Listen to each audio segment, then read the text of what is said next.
And I'm gonna mute it until we start the meeting. What am I looking at? Oh, the top of somebody's head. Okay.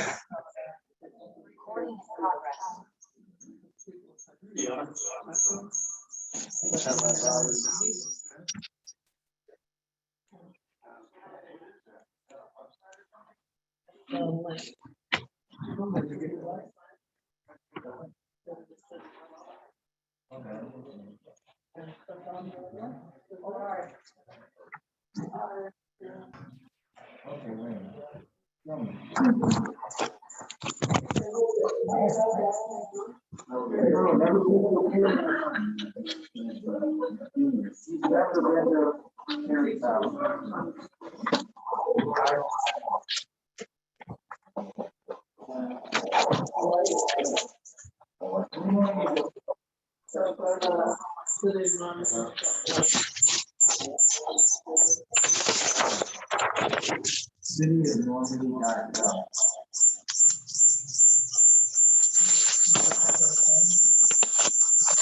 Why is yours speaking?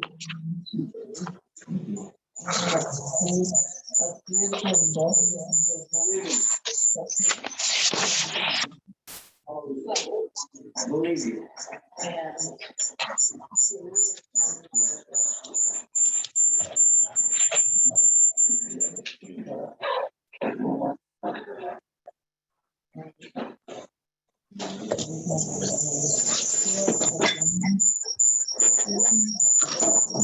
Sorry, I thought you were actually holding it. Was that you squeaking? I don't think so. I don't think it's squeaking.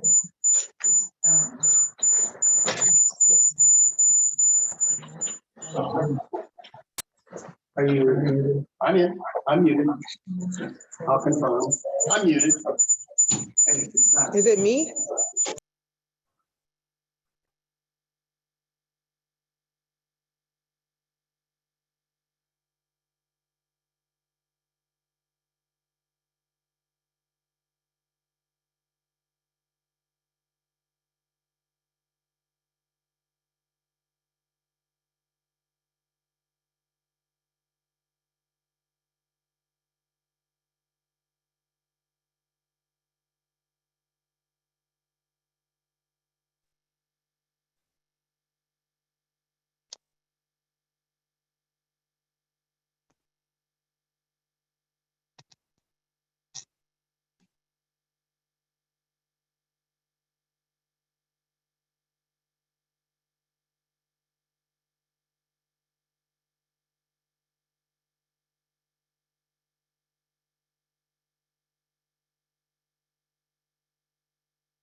There's no sound.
Hello, Chief.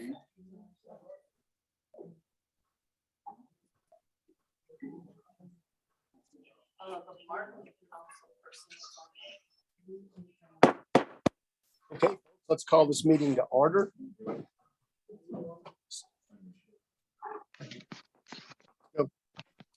Thank you. Sam, can we have a roll call, please? Councilmember Martin, Here. Councilmember Moss,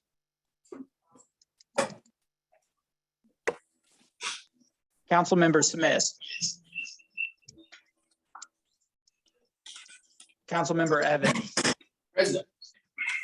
Councilmember Hunt, Here. Councilmember Nelson, Present. Councilmember Ratliff, Present. Councilmember Campbell, Here. again, Councilmember Moss, Here. Councilmember Smith.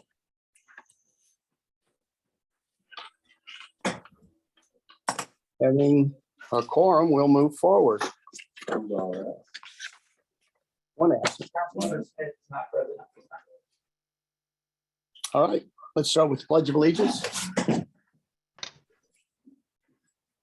Pledge allegiance to the flag of the United States of America and to the republic for which it stands, one nation, under God, indivisible, with liberty and justice for all. All righty. I'm looking for a motion to approve the January 18 agenda, please. Maurice, I do not approve the agenda. We need to make the corrections. Councilman Hunt, I can barely hear you. You might have to turn your volume up. I said that I would like to not approve the agenda until we make some corrections. Okay, I've got a motion from Campbell to approve, and then if we have a second, then we'll have an opportunity. I second it. All right, and who did I hear? Irma Ratliff. I second Thank it. you. Thank you. We have a first and a second. Councilman Hunt, you have some objections and changes you'd like to recommend to the agenda? Yes.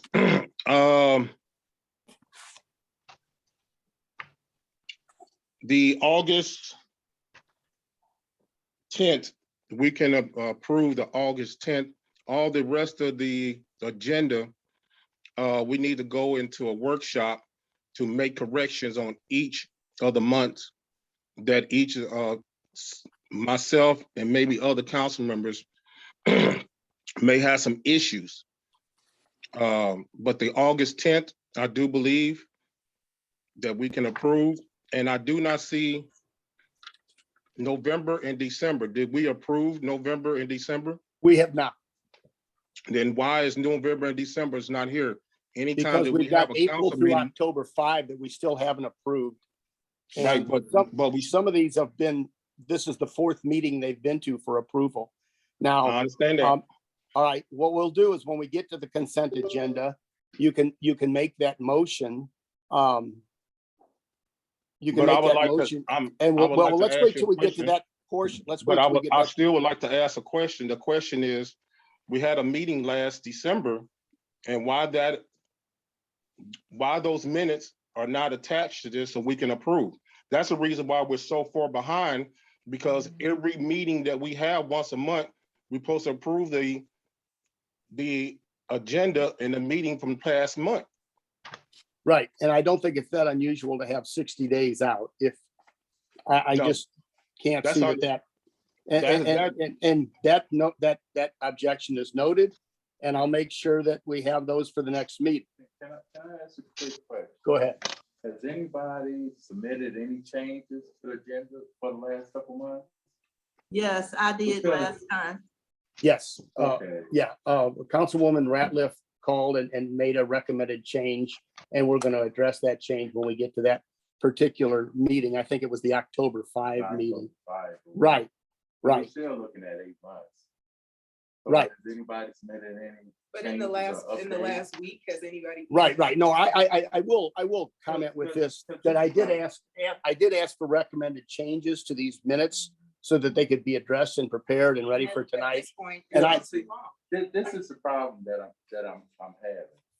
We show up every month, yet someone is saying that we need to make changes, but they're not submitting any changes. So are we gonna continue to go on and on without submitting any changes? What are the changes that need to be submitted? We need I to agree. So we schedule, can review them. we need to schedule a workshop to get these minutes all corrected while the council can meet in person and make these corrections. And then we also need to make a motion that this is unacceptable, that when we're having a meeting, the prior meeting minutes is not submitted to us for approval. This Okay. needs, it only We takes, have a motion and a second to approve the January 18th agenda. Can I have a roll call vote, please? Councilmember Martin,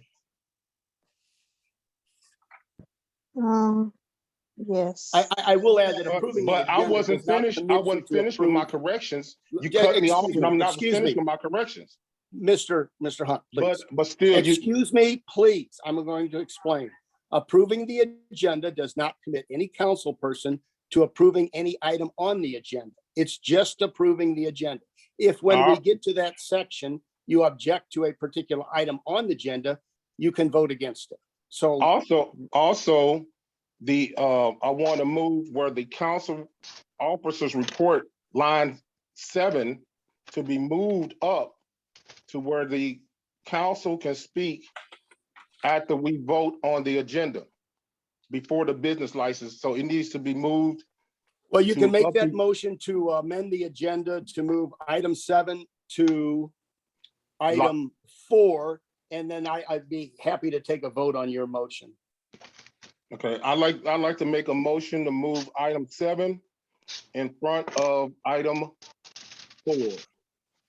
There's a And move motion. Is there a item- sec? wait a There's a minute, motion move- to move item 7 into the 4th item on the agenda.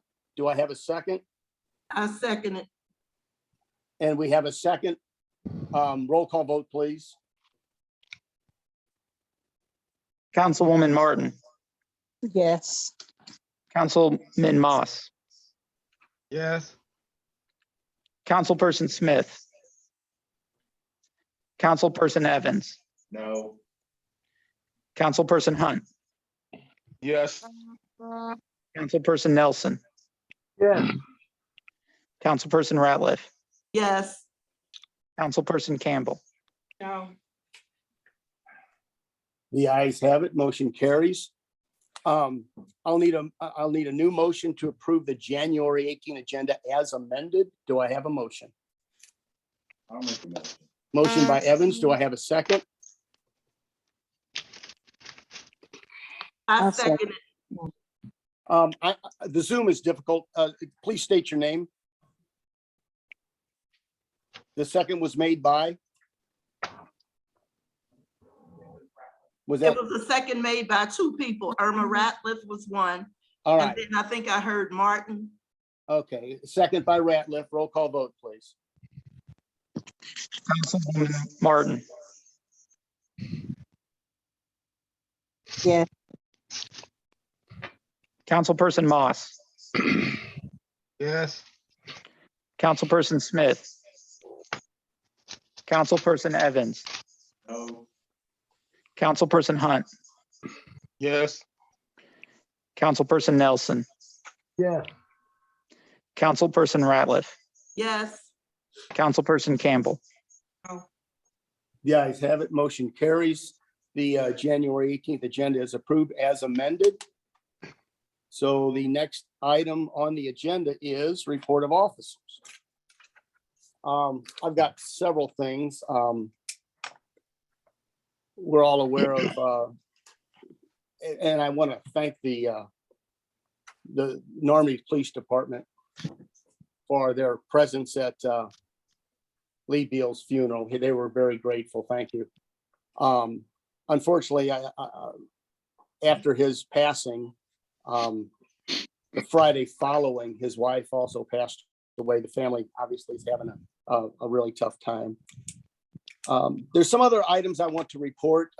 We've put out requests for proposals for demolition of 5919 Brand, 5313 Olean. Those were posted on the 29th of December. January 27th is the bid opening time.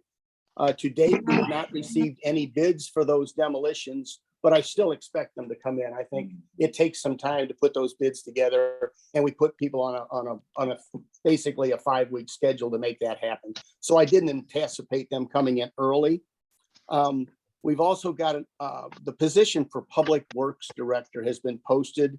We've got some good resumes. We're having 2 interviews tomorrow, and I'm very hopeful that we'll be able to present to the council a candidate for the Public Works Director soon. Third item, I want to give a special thanks to Doug Seeley at Beyond Housing. He really went out of his way to get approximately $10,000 in grant money for us from the Missouri Department of Conservation. $3,700 of that was to pay back for the expense we had cleaning up storm damage in the July storm. And the other is to remove 1 tree on Normandy Place. There's one in particular that's bad. I couldn't get enough money to get all 3 of them replaced. We would need matching funds for that. But we did get money to remove 1 of those trees, so that was good news. Also, ARPA guidelines, the American Relief Act, that we have secured $948,000. We received our first installment in October, half of that. We'll receive the second installment the following October of 2022. But there were some very strict guidelines as to how that money could be used. And the good news, as of Thursday, 1 week ago, they came out with their final guidelines. And for small cities, the bottom line is we can use all of those dollars considered as lost revenue, which what that means is we get to put it in general revenue and put it toward capital expenditures and put it toward anything we want. So that money has been freed up, and it's going to be really big for the city of Normandy to put a lot of things back together. It's huge for us.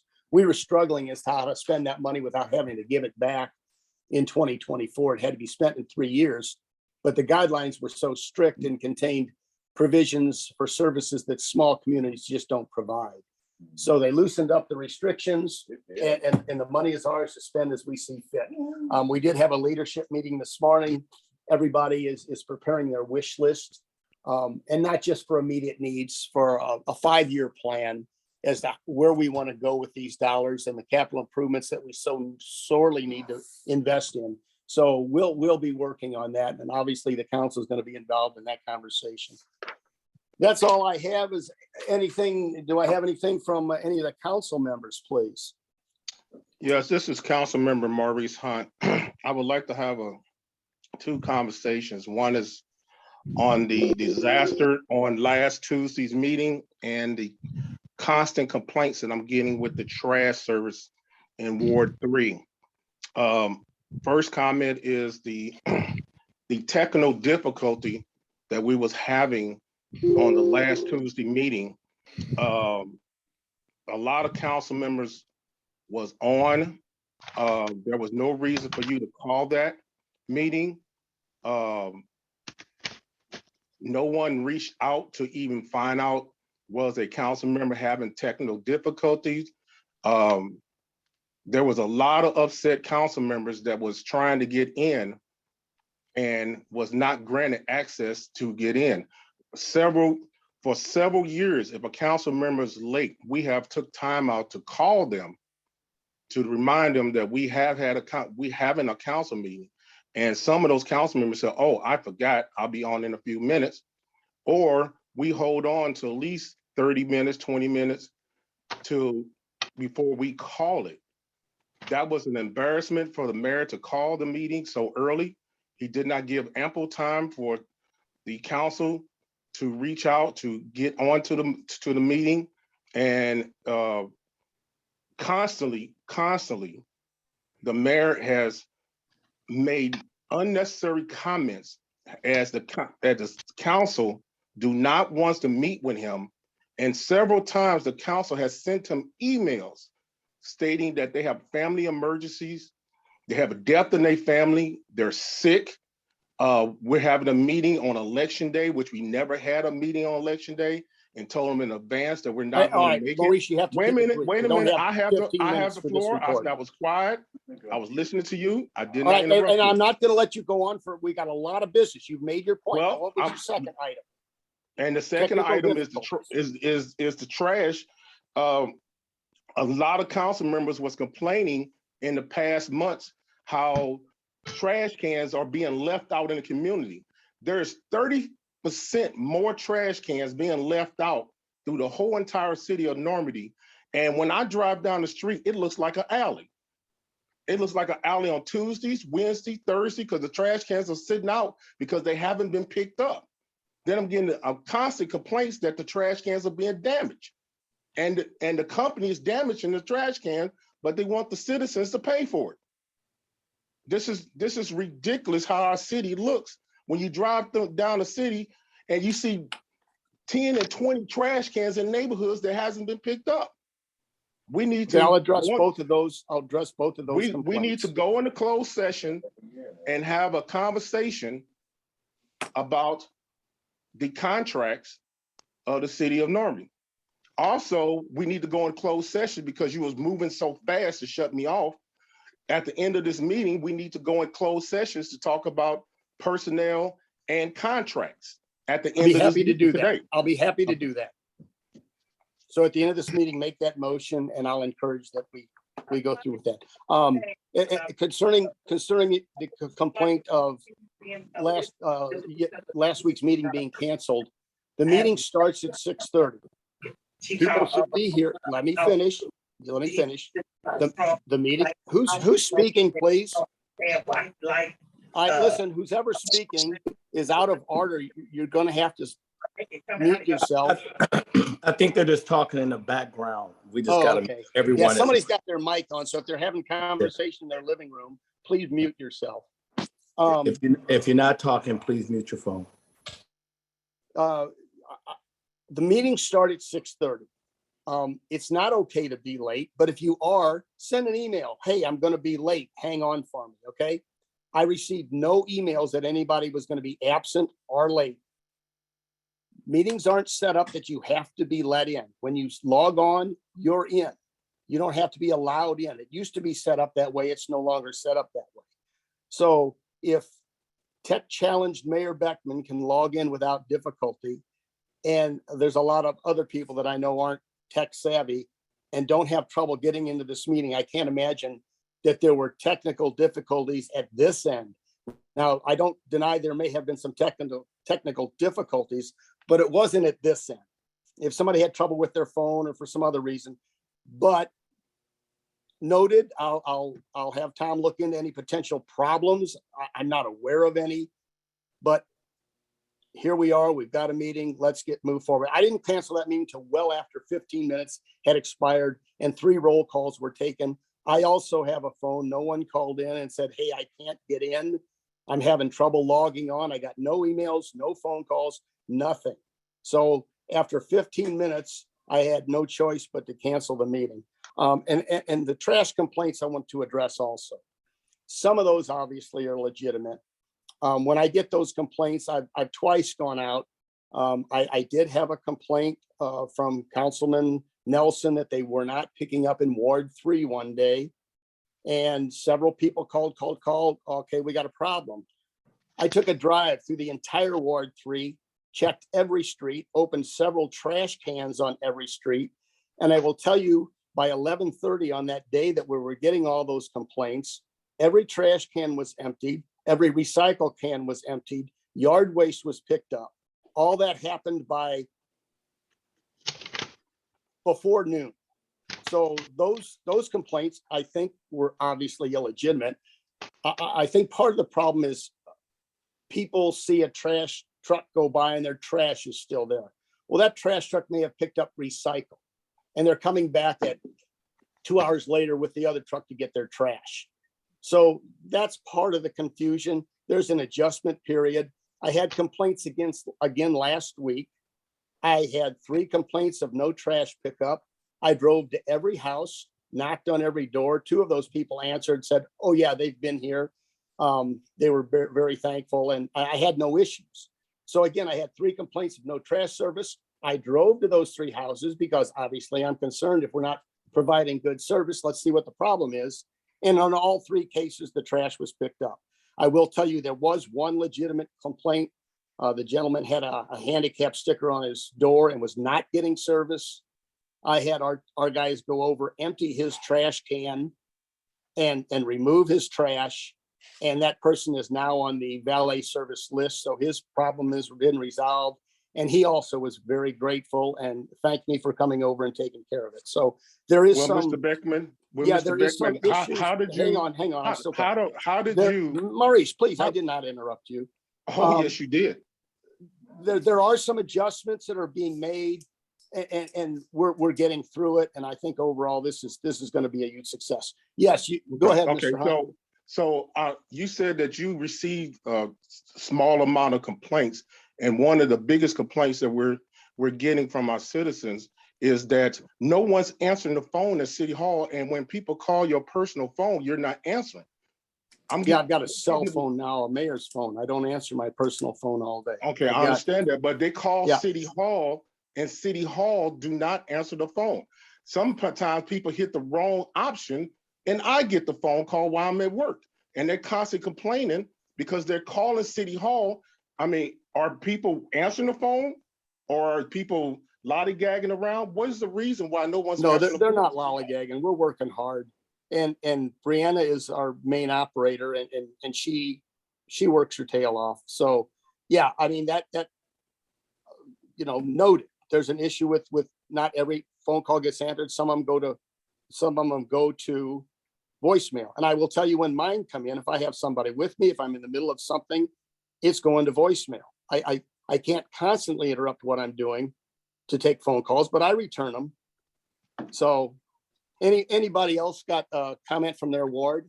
Yeah. I have. Nelson, go ahead. This is Leila Martin. I've gotten a couple of, not big complaints, but I'm trying to wait for the acclimation to come in. I've had people ask me about why, when the trash truck comes in, they leave the trash can so far into the street. As you know, I live in a little cul-de-sac area. So people do have a bad tendency to drive down here real fast. So what if one of these cars run into these trash cans? My trash cans have also been left very far away from the curb, and some of them even are on their sides. So I was just curious, are they having trouble getting the trash cans a little bit closer to the curb? Thank you. I will call Josh. There's no reason they can't set it down where they pick it up. I can't tell you why that's going on. A couple of days it's been really Okay. because I know I put my trash can out one day and it was full and then knocked over. But I will bring up this complaint and say, hey, and it might be just they're trying to do it so fast, they're not letting that arm fully extend and put that trash can back where it belongs. Okay. So All right. that will be brought up. I'll make a note of it. Yeah. And you had another comment? Nelson, Yes. yeah. Last week, I couldn't get in. From 6:15 on, I was trying to get in to the meeting. And I guess there was something wrong with my computer or what have you. But I did get in on my iPhone, and I did see you standing. And as you all know, there's nothing I could say if I'm muted. And I was trying to get in, and of course, Sam did see me, and I think he let everyone know that Nelson was trying to get in.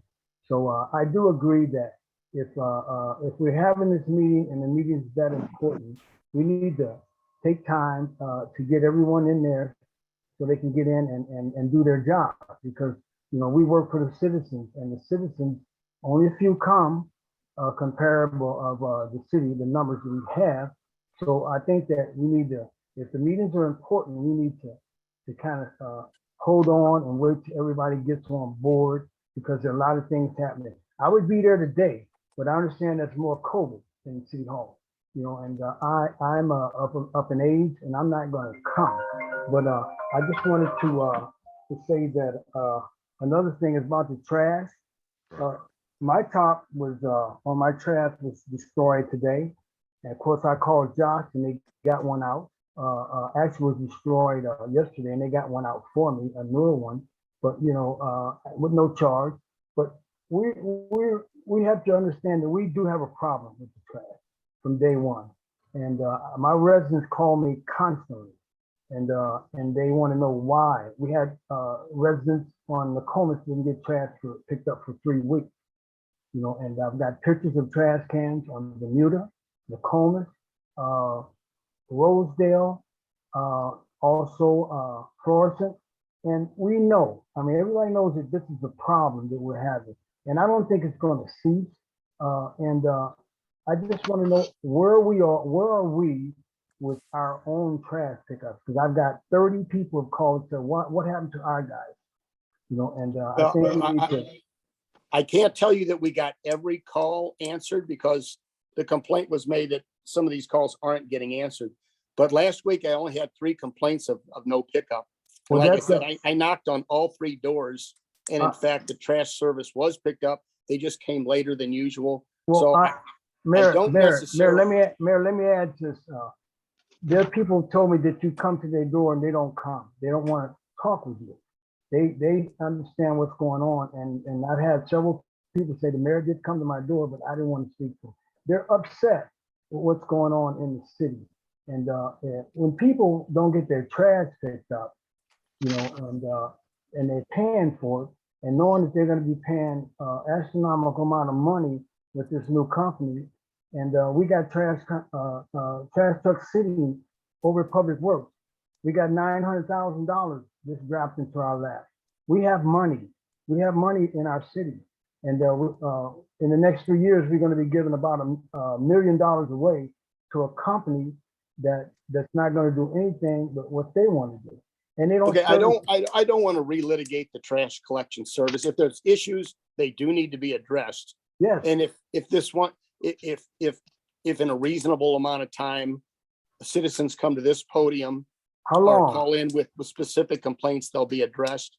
See, But- Mayor, what you don't know, But what I'm Mayor, let saying me- is we can't do that at this meeting. I understand, Mayor. but I just let me say appreciate this. that you voiced your concerns and I they're know, let noted, me finish. and I'm let not me going just to finish, ignore and I'll them, let but we you go. can't go ahead and I'll continue say this one other debate on thing. trash service. One other thing I want to say, and I'll let you go also. Thank you. We are the representatives of the city. If you want to have a 200 or 300 citizens coming to City Hall to complain, that could happen easily. But we're the representatives. So we're trying to tell you what the citizens are feeling. And if you don't want to listen, that's what's going to happen. You're going to see a whole lot of citizens coming to City Hall, and what's going to happen then? How are we going to handle that situation? So I'm just trying to give you fair warning of what these citizens, the people out here in Normandy want. And they live here and they pay. So I'm just trying to tell you what's going on that you don't see in our neighborhood. Thank you. Thank you. Thank you. Anyone else? Yes, Irma Ratliff. Yes. I have had several complaints because the people do not know the new cost of the trash. They have not seen the contract, so they don't know what the late charges are. They don't know is it more, is it less? And so everyone would like to know or see something on paper about the trash bill and the transitioning from the old trash to the new. Yeah, I will tell you that Some people are also complaining and sending in some articles about waste management. And so, you know, I'm not for sure if they know that that's a bad company or but no, it wasn't just a rumor or anything like that. People backed it up with news articles. So people are concerned about the trash company, about the amount that they're gonna have to pay. So the people need to see the cost of it when they picking it up and all of that, other than just that little pamphlet that Waste Management sent out. Thank you. Yeah, they've been slow in billing, but they're out there picking up the trash. So yeah, people have been calling about when am I going to get my bill, which is really unusual, but that they have called and said, hey, I want to know who to pay. And as far as the cost, I don't have the contract in front of me, but the first year, I believe was $2 per quarter higher. So it's about 75 cents a month higher than what we were charging. but we were gonna have to raise our fees too, because we were operating in the red. And as far as, you mentioned the trash trucks, we have 4. None of them are running still. We've been waiting on parts for one that's been sitting in the shop for months now, and they just don't have the parts for it. Parts are a problem. And the other one's been sitting in the yard, and I'm trying to recall the name of that mobile mechanic company. Mr. Moss, help me, please. Gold Star. Gold Star's been out there. Yeah, they've been out there 3 times and just still don't have that truck running. So, I spoke with them on Friday, yes, and they said they were gonna have, they had one truck in the shop that would be back in service on Monday. And they had another truck that they were picking up that we would have by Wednesday. I hope that's the case. I've been so- promised those trucks for many, many weeks Right. now, and I don't think Well, it's their fault. Well, It's he just- said the Yeah. one truck was finished. One truck was finished and he'd have it back to us on yesterday. Should have got it yesterday. And the other truck will get on tomorrow. Good, because I need one truck just to go around and pick up these large containers that we've got around town. Those dumpsters that we used to rent out that are still out there. And it'd be nice to have a truck to clean up public works too. And Thank you. The other two trucks Oh, go have ahead.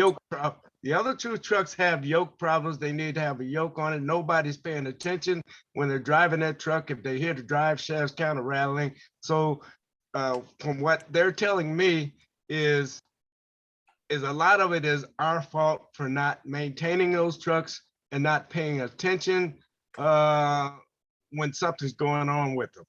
That's my understanding also. Right. Now, one truck, he says, we probably need to sell. But we should have 3 trash trucks and a dump truck in working order. Thank you. Moss, what was the price of for all those repairs? I asked him what it would cost to repair all of those. The one in the shop is $3,700. The one on the yard, I don't know, because they've been out there 3 times and we really don't know what the problem is yet. So that one is an unknown.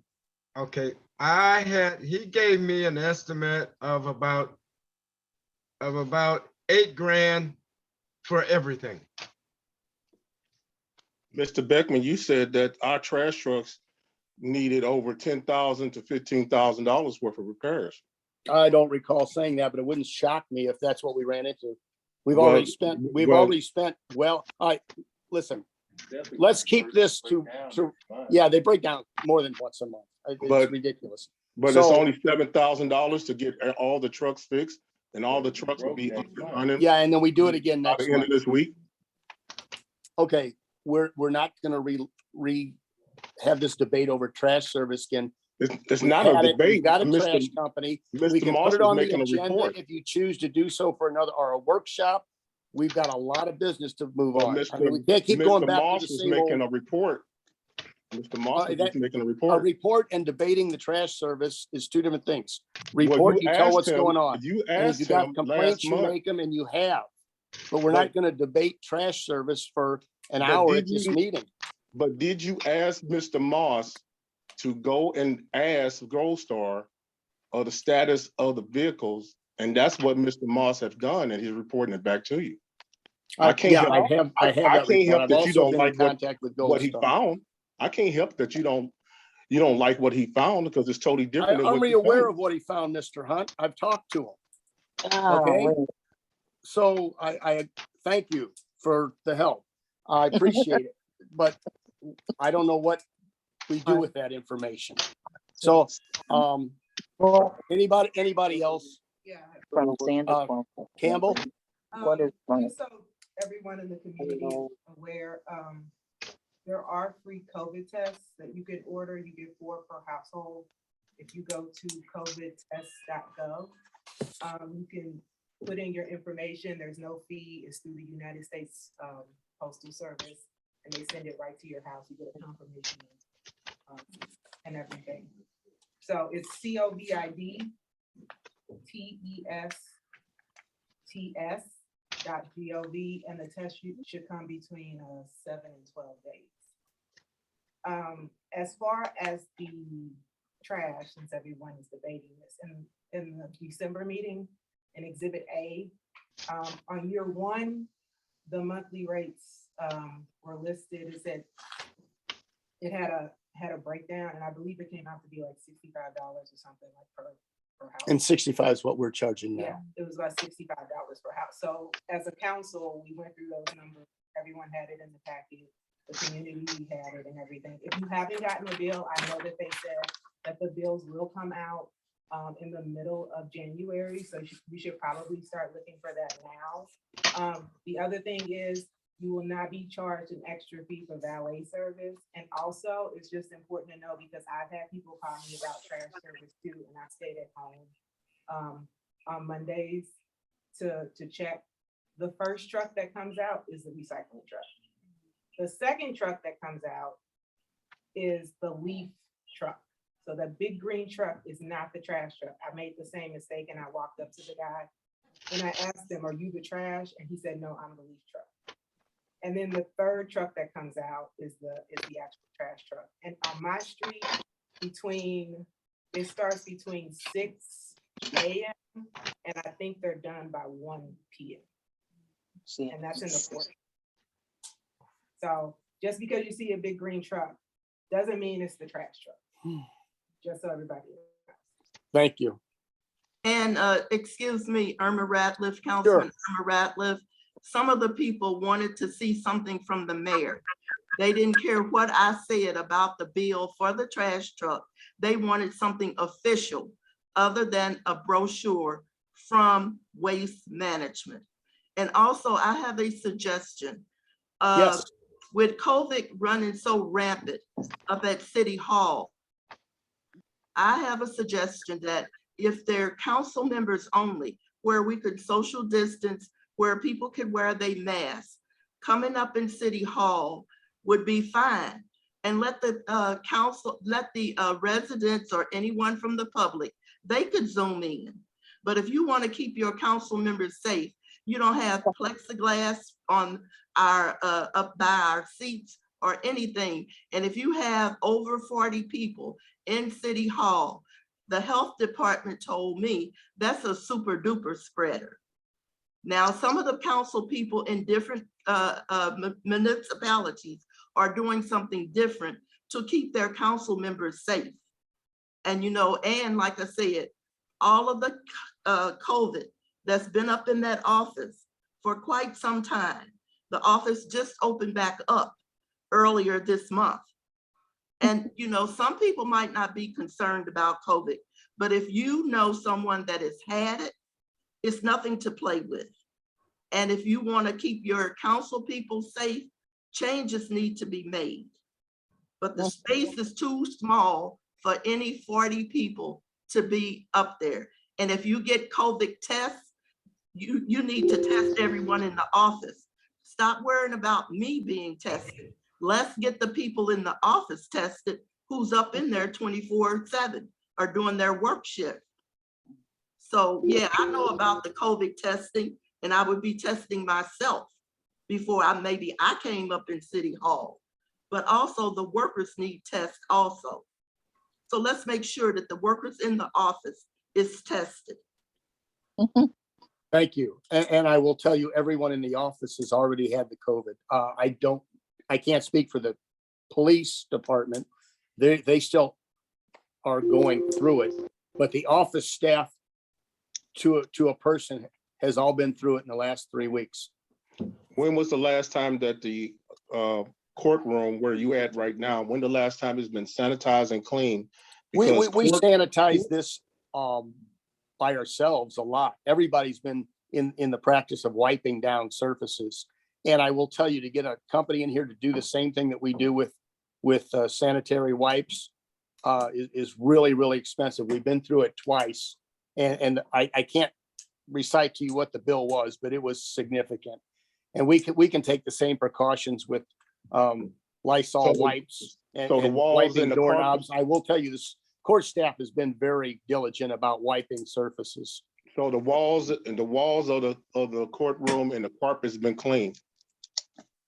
We have had that done when the first outbreak of COVID came through with the police department. Yes. How long ago was that was? Well, I don't recall. How long was that? Yeah.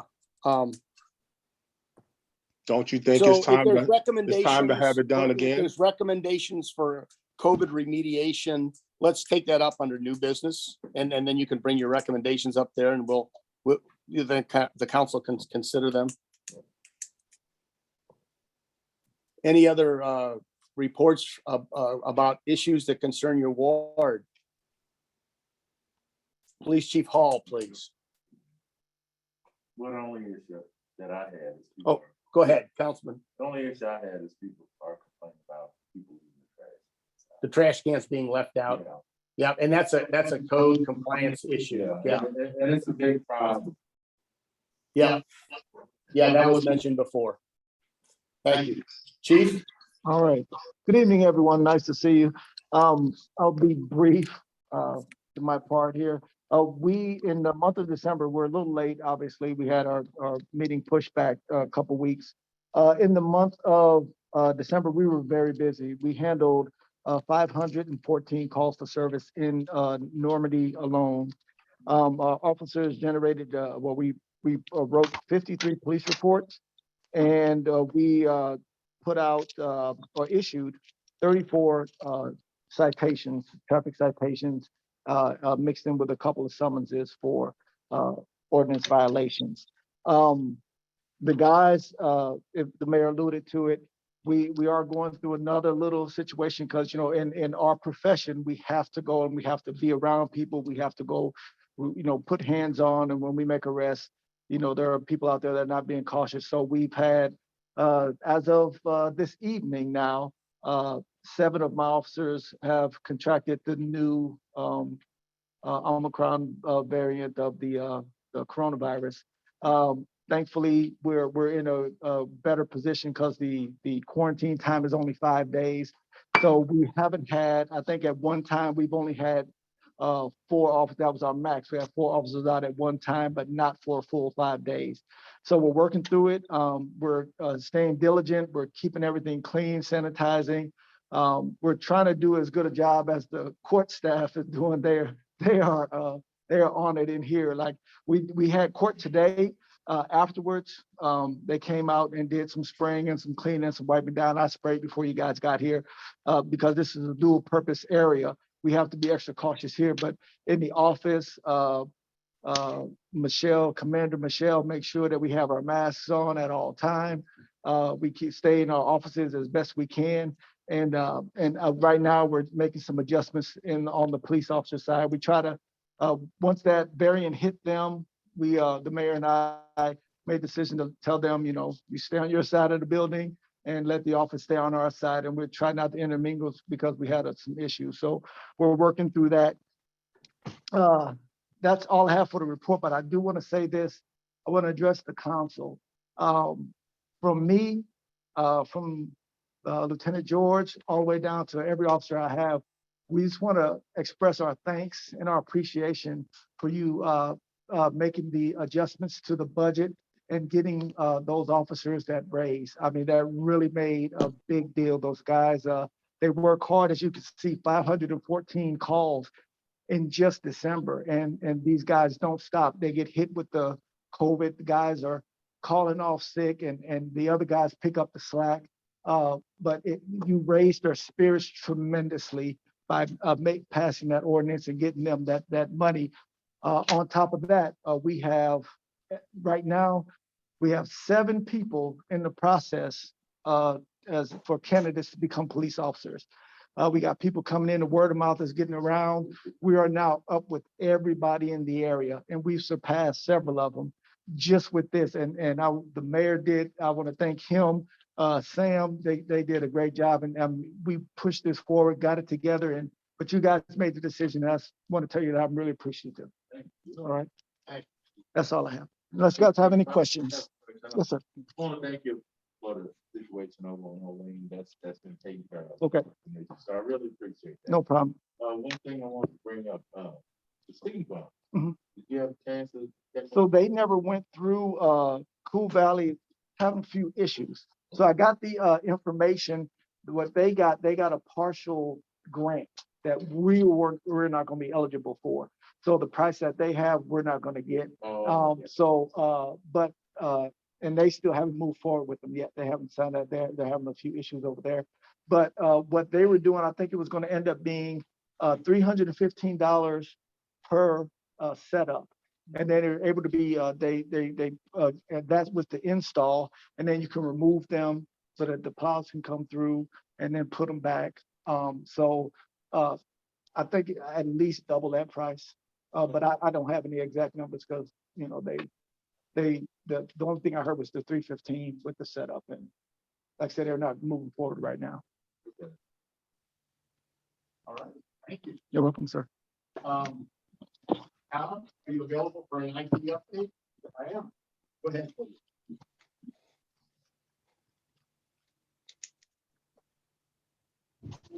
Good evening, council. We are in the process of creating.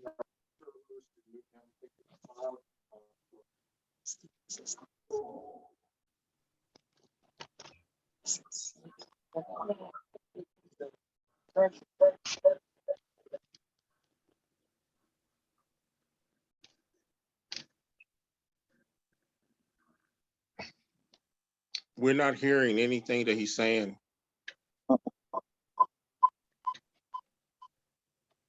You need my iPad? Let me unmute my iPad. May have this to address everyone. There you go. Try this again. Good evening, council. So we're in the process of getting everything moved to the cloud from our on-premise Exchange server and our file server here. With that will come various levels of redundancy that will protect the data that we have and will eliminate some of the past issues that we've had. Everything else is we're pretty much doing just basic maintenance, you know, bringing things going. We got the GPS units in and installed on 90% of the police cars. I think we have 2 detective cars left. And then everything else is either in out of service status or we're waiting for new cars to come in from the Bell Ridge contract and so on and so forth. The new phone system should be in the next couple of weeks. I'll be working on programming with our vendor there. That's going to be a voice over IP phone system. So we'll eliminate the on-premise server here for the phone system, which is a big point of failure for City Hall. It goes down quite a bit. There's actually many times at night where the phones just stop working when we're on patrol. Other than that, yeah, the phone system, and that's it. What are those new things? Oh, the TVs? Yeah. The monitors? Oh yeah, we've got the new monitors in. This is part of a project to be able to get everything Zoom compatible and Zoom certified here to where it will there'll actually be a small console in here where the mayor sits. Those meetings will be set up ahead of the time, and literally somebody can sit down at the console and just hit start, and the meeting will come online and there's no intervention. And then when the meeting's done, you hit stop. And it's you know, pretty straightforward. We'll be able to schedule meetings for other events and trainings and things like that. Thank you.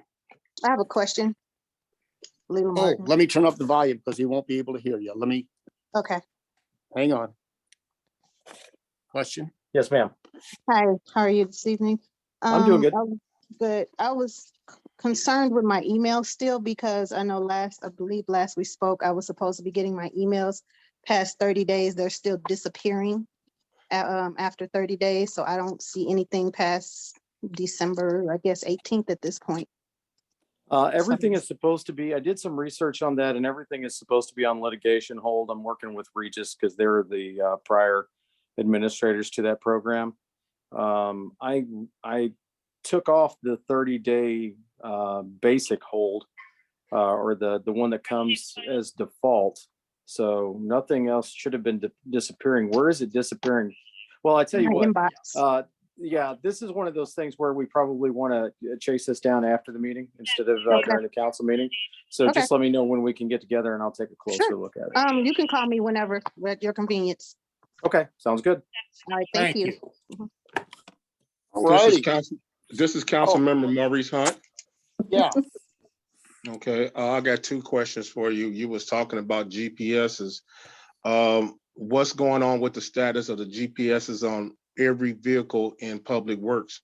Because Public Works was on the same system as the police officers. Yeah, that's a grand question, and I was gonna bring that. It's just another budget issue. Is that something we want to spend our dollars on? I would say yes, but it wasn't something I was gonna move forward with without a conversation. I doubt if you can hear me with this mask on. That's not something I moved forward without a conversation. This is a budget, the GPS in the police vehicles was a budget decision that Chief Hall made, and he had it in his budget. I don't have that same budget built into Public Works. If we want to make that change, I'm happy to do it. But I'm confined to the budgetary restraints that we created earlier this year. And I will tell you, April, May won't be any too early to start a budget conversations because there's a lot of changes we can make. And we have some additional dollars to make those changes. So I'm not opposed to that at all. Also, the other question is that the minutes are now on YouTube, and I cannot find nowhere in the past 3 to 4 months that the council approved to put the minutes on YouTube. From my understanding, that the reason why we hired the IT person is to fix our website so we can start putting the minutes on the website. So I was asking, why would he or who approved for all the minutes to be put on YouTube, which YouTube can be altered. You can modify a recording and a video on YouTube. I post videos all the time on YouTube, and you can edit it. You can edit it, any video or message on YouTube.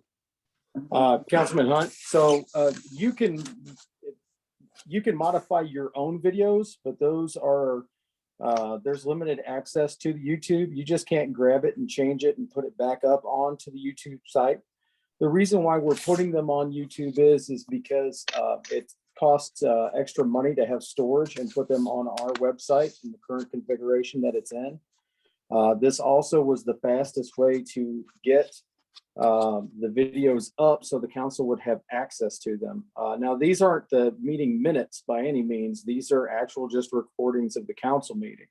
Another thing that will happen as part of the Zoom upgrade here is that as soon as we hit stop at the end of the meeting, it'll automatically post on YouTube. So that's our channel that belongs to the city, and that's where we're putting that. That's where we're putting those public. It's no different than publicly putting them on the website. We're just utilizing YouTube's free storage in order to do it instead of paying money. Does that make sense? I understand that, but like I said, in order to do that, we didn't vote on it, and we didn't give permission to make that happen. Sir, that's a conversation outside of my pay grade. That's one that you'll have to have with the council and the mayor. Thank you. All righty. Thank you. Yeah, Mayor, I got it. Mayor, excuse me. I'd like to ask a couple questions. Sure, go ahead. Yeah, the monitors there in the courtroom, the ones that they were showing, we have two on one side. Yeah, where did that money come? What budget did that come out from? Well, those were gifts. The Ascension Charity Golf Classic that was had last summer, there were vendors at that event, and they all entertained a host of city officials and local businesses, and these are people that have some money. So when that event ended, I got a phone call with a bunch of other mayors and said, "Hey, look, we got all this free equipment. What do you want?" And Tony Evans said, "We'll take 4 of those TV monitors." I went up, picked them up, stored them over at the new City Hall building until Tom could use them. We've got 2 here, one One is in the police station now for the security cameras, which gives them a much better picture. And one's in the conference room, and we're not sure how we're going to be able to use that yet, but it'll be good for presentations. But to answer your question, they were free. Oh, that's great. You know, just kind of let us know in advance. It'd be nice. But another question, there was a chat that just came in. I think Miss K had asked about prior minutes before you became mayor. And I just like to answer that question for her. I think that I can help her with that. The Steve Garrett, our law firm that we had before, they did most of our minutes. And we a lot of those minutes were gone. When he left, I guess they went with him. But we do have some of them, but a lot of them were gone. And we don't have nowhere to find it at this point. That answers your question. Okay, thank you, Mayor. And that's a good job with the monitors there from the golf course. Thank you. Thank you. All right, at this time, update from our city treasurer, Charles. What can you tell us? Do you need to borrow this so that you can speak to everybody on Zoom also? Thank you. It's not attached, it's just sitting in there. Okay. Thank you, Mayor, Council. Just wanted to give you a brief update with regard to the financial reporting for the city. I have been in contact with the finance director, Miss Angela Dorn, who's with Sickage Incorporated. And she has informed me that they are still behind on reporting for the city. We have not received a report since June of 2021.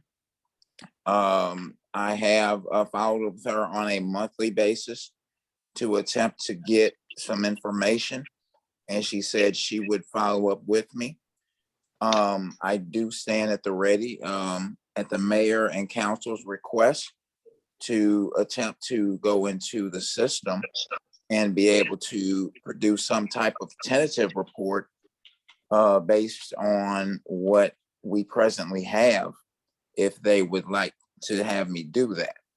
But at this point, we are still waiting on an update from her to provide to you all with regards to the status of the finances of the city. And that's all I have at this point. Thank you. Any questions? Thank you. Yes.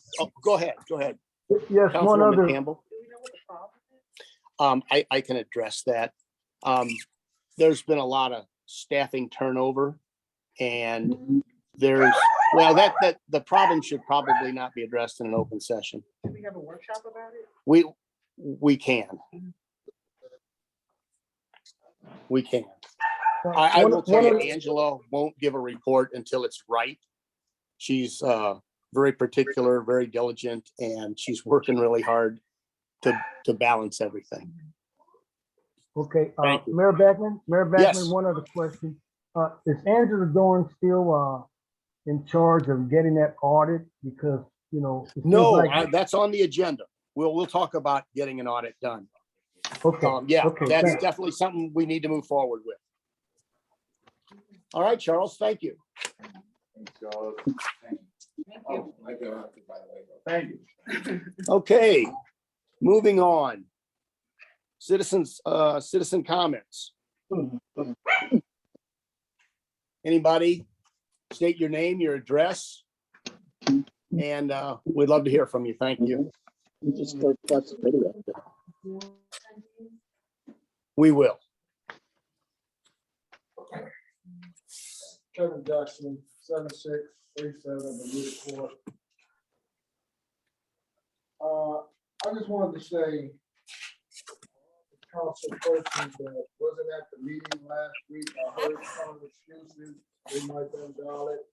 But of course, there was enough people that was not here. Walter Moss, Leslie, Lelia Martin, from Ward 1. So Ward 1, you didn't have anybody that was representing you. Rwanda Smith, Ward 2 was not here. Rick Nelson, Ward 3 was not there. So people that's on Zoom, if you're on Zoom, these are the people that supposed to be representing you. We heard the excuse that they tried to get on. We do have technical difficulties. We understand that. We understand that people have issues or problems in the family, whether someone's sick or have COVID or whatever, but everybody have phones. Everybody have cell phones. And I'm for sure every council person has every other council person and the mayor's phone number. So it's no excuse. That was just an excuse. And I heard what Hunt was saying about all the issues and that people might have, but it's kind of, it's kind of like the same, the four people that was not here, it was like the same people that's basically against the mayor. The way I look at it, that's just my own personal viewpoint. So y'all take it the way y'all want to. Hunt, you want to keep talking about the trash? Done. You might be able to look at it in another 3-4 years, got a little change, maybe we can make some more money and maybe we can revisit having our own trash. But right now, quit all of y'all wasting the community's time with talking about this trash. We don't need to talk about the trash, it's done. We can work on the issues that we have in the community to make sure everybody is getting their trash picked up and know which one is the trash truck, which one is the recycle truck, and so forth and so on. But we need to quit talking about the trash. We done wasted almost 45 minutes or whatever going back to the trash issue. Again, Hunt, you was the mayor, city council person. Y'all been sitting back watching this city go down. Like I said, I've noticed this city going down probably maybe about 10 years ago. Yeah. There's just so much that happened under Green, and you guys didn't have a problem with whatever he was doing. Y'all didn't have a problem with monitoring the money that was spending or being spent, wherever it was. All you guys did was back him. Then he slid on out, whether he was sick or whatever, wink, wink. All of a sudden, Hunt comes up, he's the mayor. We hire a public work person that's not even qualified. So you got somebody that you hired, now you want to get it to Mark, which he just took over this mess, this fiasco, and you want to keep on driving him about the trash. Why would you hire, Hunt? Why would you hire, you don't have to answer, why would you hire someone that's unqualified, someone that doesn't have a maintenance background, mechanical background to help keep our trucks going? Think about that. Thank So while you. you guys doing all this, going Well, back. thank you. and forth, That's, think about the thank you. public. This is about Thank us. you. Thank you for your, thank you. Anybody else before we move on? Yes, me, JB Kelly. I'm a resident of 5385 Bermuda. I was wondering about the lot that's on 5401 Bermuda. Are you selling it? What's going on? Right. And I will tell you, there's been no action taken on that. There's only so many issues at a time I can get on these meetings, and it's not been ignored. It's at the top of the pile, but there's been no action taken on selling that lot. It will be soon. Okay. Well, Yeah. could I be updated? Like, is there an email address I can have? You can have my email address, mbeckman@cityofnormandy.gov. Say it again. M for Mark, M Beckman, two N's on that Beckman, M Beckman at cityofnormandy.gov. Okay. Thank you. All righty. Thank you. Anybody else on Zoom that wishes to make a comment? If you're a resident of the city, please. Oh, there's a vacant lot on Bermuda Road that several people have expressed interest in, and the city isn't interested in selling it, so there's no reason it won't work out.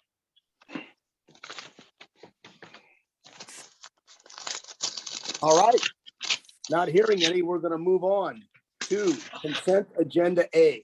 I do want to comment on this. Like I said before, some of these meetings going back to April and May, this is the fourth meeting they've been to try to get approved. So yes, they're old, but they're old because they keep getting rejected as to being approved. Now, in each case, I've already sent an email in every case please read the minutes. If you see a mistake or want to recommend a change, please email me back. I've not received, well, I will take that back. We did get one council person that had a very specific change to make. It was made. Thank you, Councilwoman Ratliff, for following up on this. With that exception, I've not had one email as to what changes are being recommended or what content is being objected to. And then I get to the meeting and they say, well, they're not accurate. We can't approve them. We need to get these minutes passed. If these minutes aren't passed, those meetings didn't take place.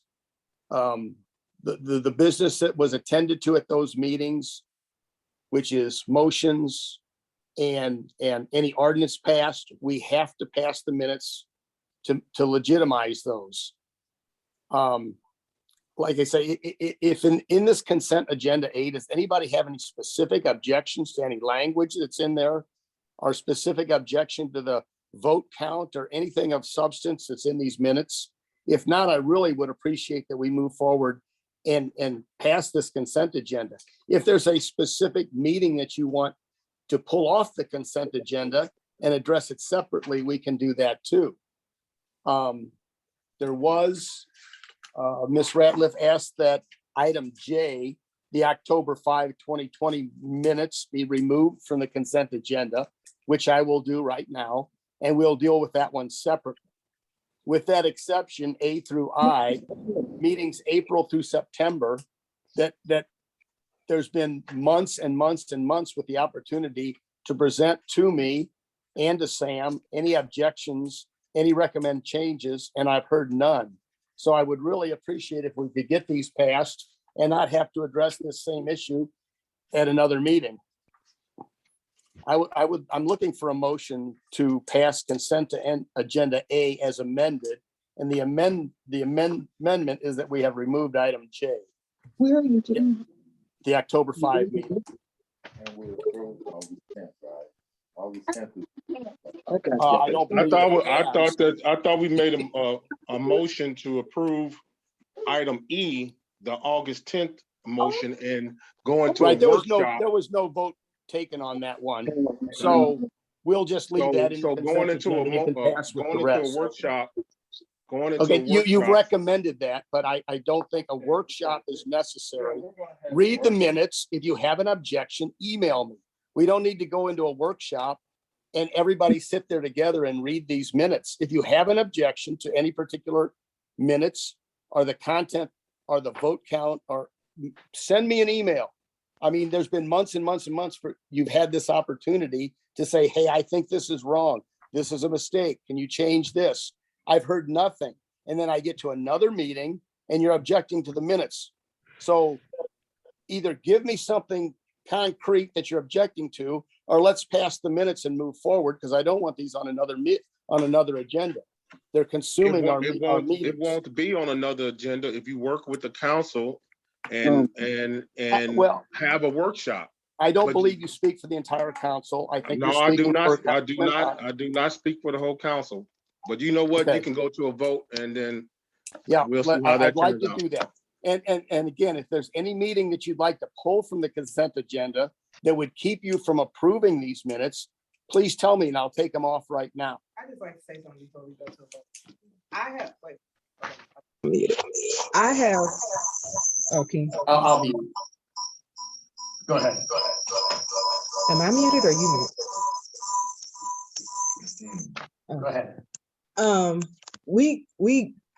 When Sam started, we got a packet last month. We had minutes before. You know, I've sat at home to read this entire packet. It probably takes you 45 minutes. I have called Sam and said, can you give me information about this? Why does it say that? He explains it, and that's it. It's a 5-minute conversation. But to continue to have these minutes just hang over our heads as if, first of all, we don't have minutes from the year prior and the year prior to that. So it looks like our city is in disarray. You know, it just doesn't make any sense. And it seems like the unprofessionalism just continues on. And it makes us look like we're not having meetings. The only thing that I can think of is that you wouldn't want to have a meeting is that you don't want your votes in. You don't want people to know whether or not how you voted. You don't want people to know, or you haven't been taking the time like you're supposed to as a council person to actually do your job and read. So there's really no reason to not read at your home, like when kids have homework, and do your job and send in an email to say, this is the problem. Because we gotta take that money. Thank you. I'm looking for a motion to pass consent agenda A as amended. I'll make a motion. Motion made. Do I have a second? A second. Second, can I have a roll call vote, please? Councilperson Martin, I'm gonna agree, but I need to abstain from the September 30th meeting, but otherwise, yes. I'll tell you what, if you want to remove that one from the consent. No, agenda, I don't want to remove it. I just want to abstain from it. but it's going to be difficult to vote yes and not leave that one in. So I would suggest either asking that it be removed or just vote yes. I'll remove it. All right, item I, the September 30 meeting minutes is removed from the consent agenda. I'll need a new motion to approve the consent agenda as amended.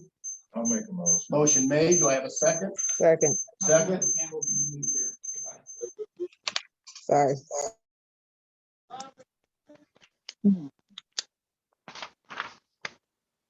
And for clarity, this is to approve August.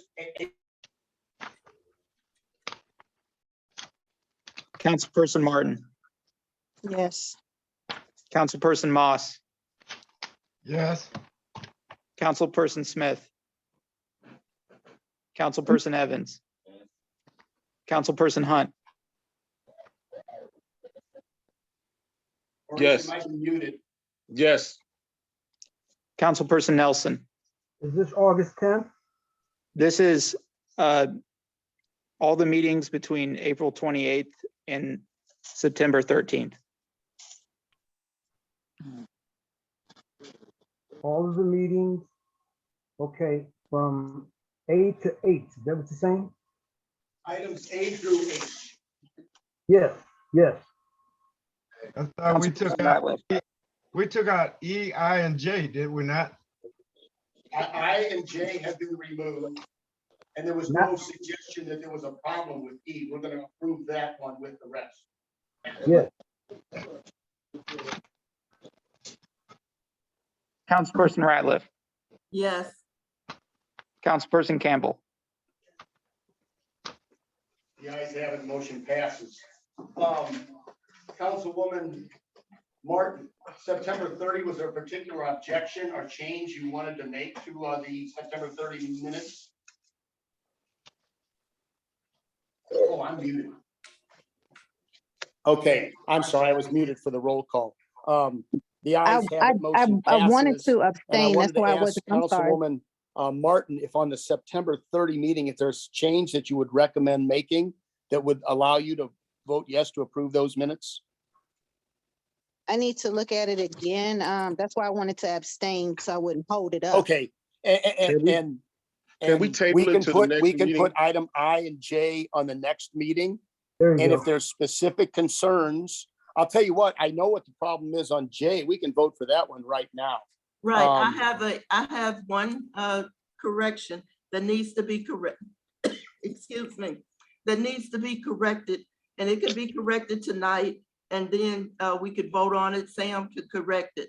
But the other person that was speaking before the comment was made about me, but about the bar and someone urinating over on another lot, that was. Oh, but you know, those are comments on the sidebar. I don't want to bring those into the public meeting. It's just not. No, what do you mean sidebar? Well, No, I don't know what comments you're referring to. Is this a Citizen comment made comments are part in of, the it's chat? part of it. okay, on the October 5th meeting that I had Oh. requested. Okay, go ahead. I I had misunderstood. requested changes be made. There Okay. was another change that needs to be made. Okay, And that Can you give was, me a page? Can you give me a page number, please? yes, I believe it's page 43. Okay, Wouldn't it be easier just table it to next month? Because we got a lot of them approved and then you can take care well, of it. then? if Councilwoman Ratliff is ready to approve this one now with, she's got some recommended changes. We can do one more. right. Go ahead, please. What change would you like to make? It was And- saying and- that it was a person that didn't give their name, Yes, and that was,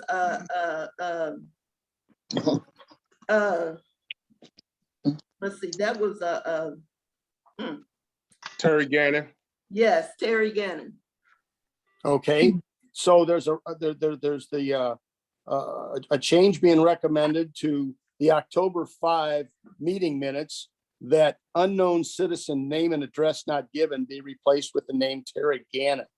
That's If correct. you, I'm looking for a motion to that effect. All you have to do is say so moved, and I'll look for a second. So moved. Do I have a second? Second, I second it. Roll call vote, please. Martin, Abstain. I don't know. Councilperson Moss, yes. Councilperson Evans, Yes. Councilperson Hunt, Yes. Councilperson Nelson, Yes, Councilperson Ratliff, Yes, Councilperson Campbell. Yes.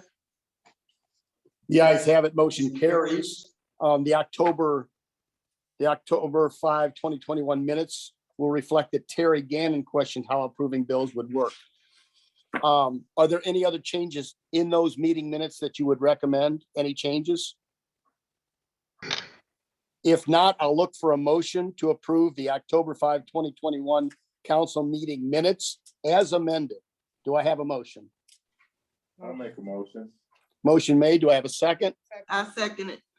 Thank Irma you. Ratliff. Thank you. Roll call vote, please. Councilperson Martin, Yes. Councilperson Moss, Yes. Councilperson Evans, Yes. Councilperson Hunt, Yes. Councilperson Nelson, yes, Councilperson Ratliff, Yes, Councilperson Campbell. Yeah. Motion carries. Consent agenda, the October 5 meeting minutes are approved.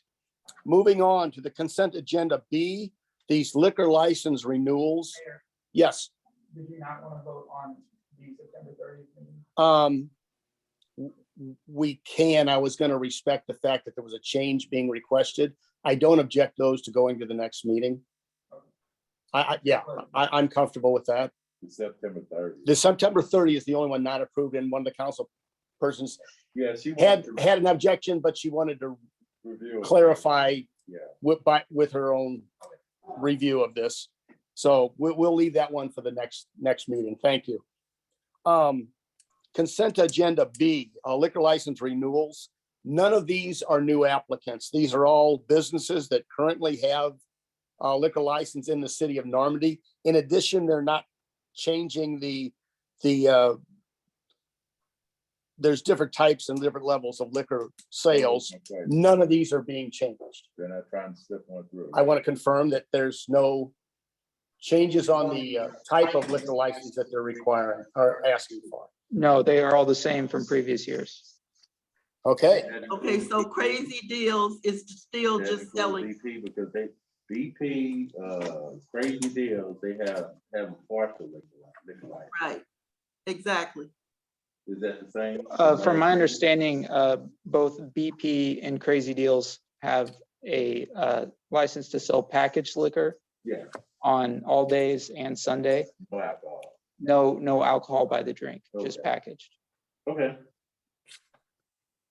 Now, excuse me, when you say package, And the rest of them should be full. I'm sorry, Ms. Ratliff. I keep having to adjust my volume up and down to avoid this feedback. Councilwoman Ratliff had a question, please. yeah, could you qualify package? Packaged liquor is by it's not by the drink.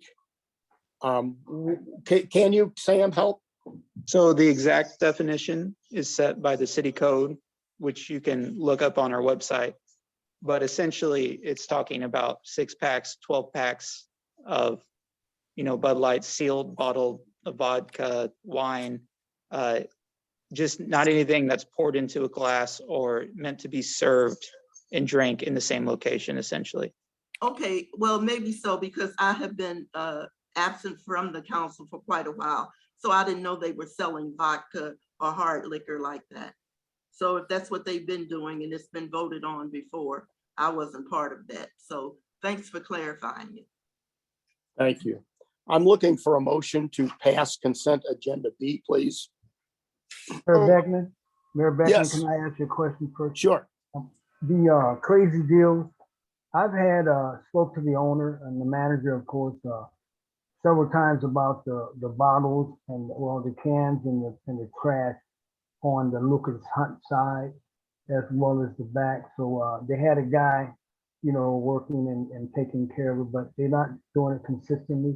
So any way you can maybe give them a chat, because school's getting ready to come in and Sure. And again, that's a code compliance issue. We can Right. have that addressed. Yeah. And that's the crazy deals, right?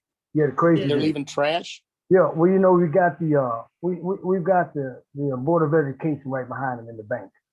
Okay. They looking at, and then they got the little sitting area back with the steps. Right. So, we don't want to have them looking at them at lunchtime. Okay. I'll make sure it gets addressed. Thank you. Quick question. Thanks. Sure. Councilwoman Campbell, please. Chief, have any of you businesses had any issues or problems with law enforcement or patrons thereof? Loitering, drunk. Loitering, urination, so forth?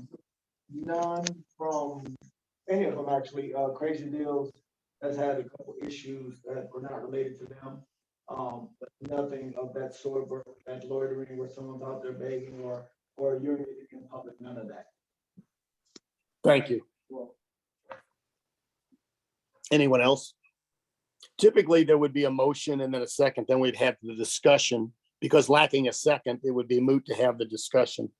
So I'm looking for a motion to approve consent agenda B. So move. So moved. Do I have a second? Second made.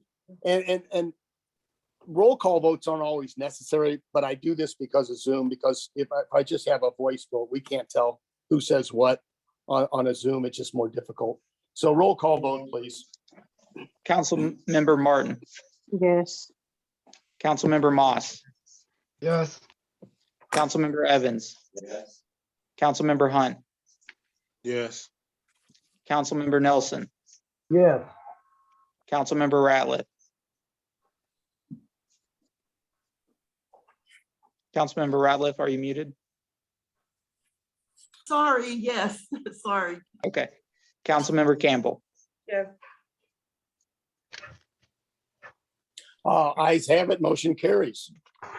All right, moving on. Old business. We had the first reading of Bill 0907-11, which was the ordinance that requires all non-curring indebtedness to be itemized. It was a warrant for dispersal bill that all bills come before the city council and we vote on them prior to the bills being paid. We came up with an alternative for the council to consider. The concern is oversight of spending, and that's a legitimate concern. It's a legitimate job of the council to provide that oversight. That's why you're here. I think that we can give you a better tool that will not be so cumbersome. It will keep us from paying bills late, and it will give you more access to the books than what this bill number 0907-11 would provide. My concern is I bring this laundry list of bills to a council meeting, and there's going to be dozens of questions. Some we may be prepared to answer, some not, because we don't have the research to answer it right away. And it could be 45 minutes of every meeting from here forward. And my other concern is if the money is spent, if a service is provided, if a good is delivered, the city owes that money. That bill has to be paid. And if it comes in the day of the meeting, even if you approve it, it's paid late. If it comes in a week before the meeting and for some reason it's not approved because there's some question of some sort, it's late. This will affect our credit rating. It will make it problematic to get bids in the future, to get services delivered in the future. Vendors will just simply not want to do business with us. What that Bill 22-01, the alternative is that the council, not the mayor, the council appoints an oversight committee. The council appoints the head of that committee, and that committee meets at their discretion as many times as they want to go over the bills. We'll have staff available to provide that information.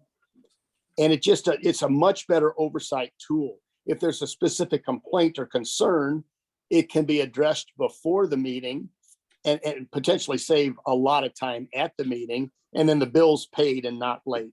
And I think Sam wanted to speak to this same issue.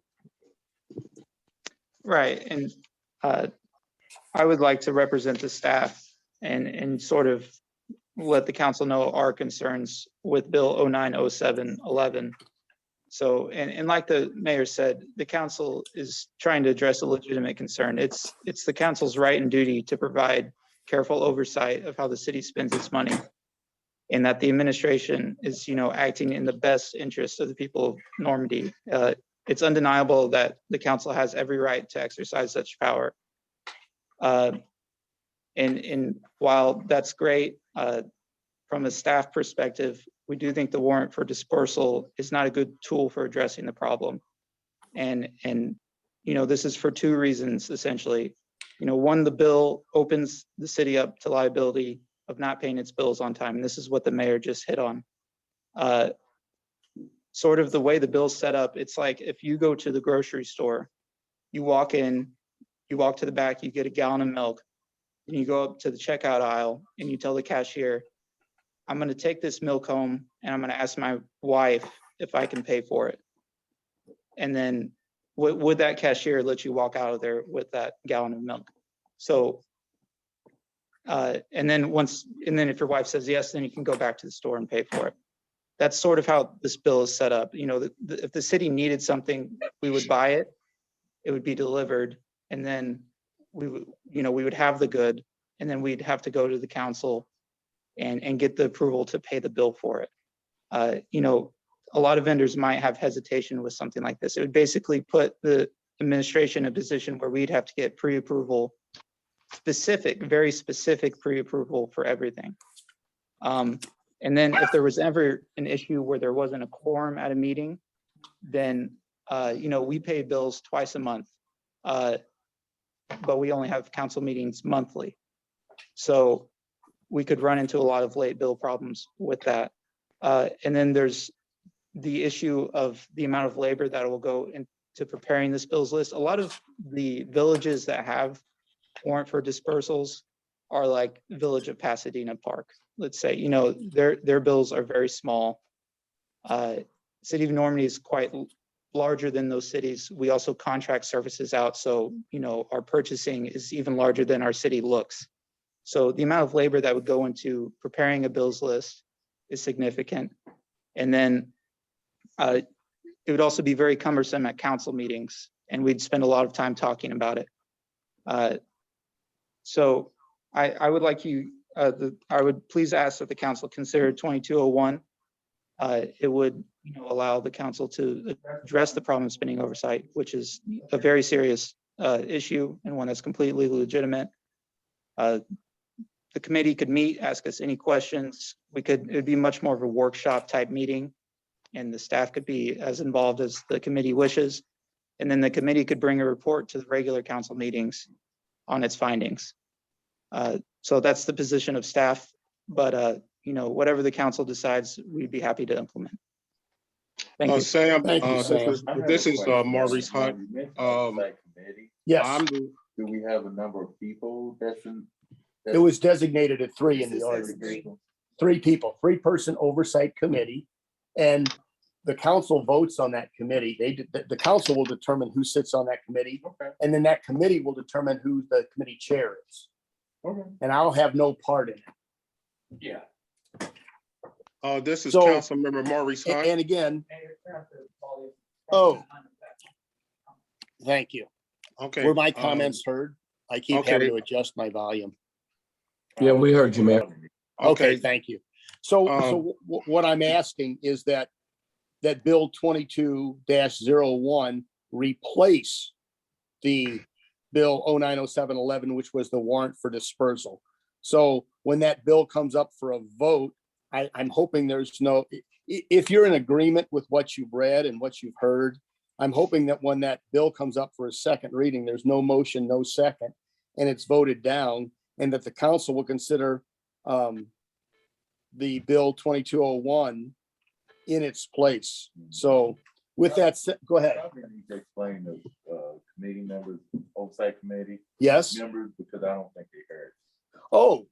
Because you was there. Oh, yeah, there was it was just said that I was probably muted when I was making some of these explanations. The oversight committee of the council will be voted on by the council. I'll have no part in it. So the council chooses who sits on this oversight committee. Then the committee chooses who chairs that committee. I'll have no part of that. So this is really a council's oversight without the involvement of the mayor.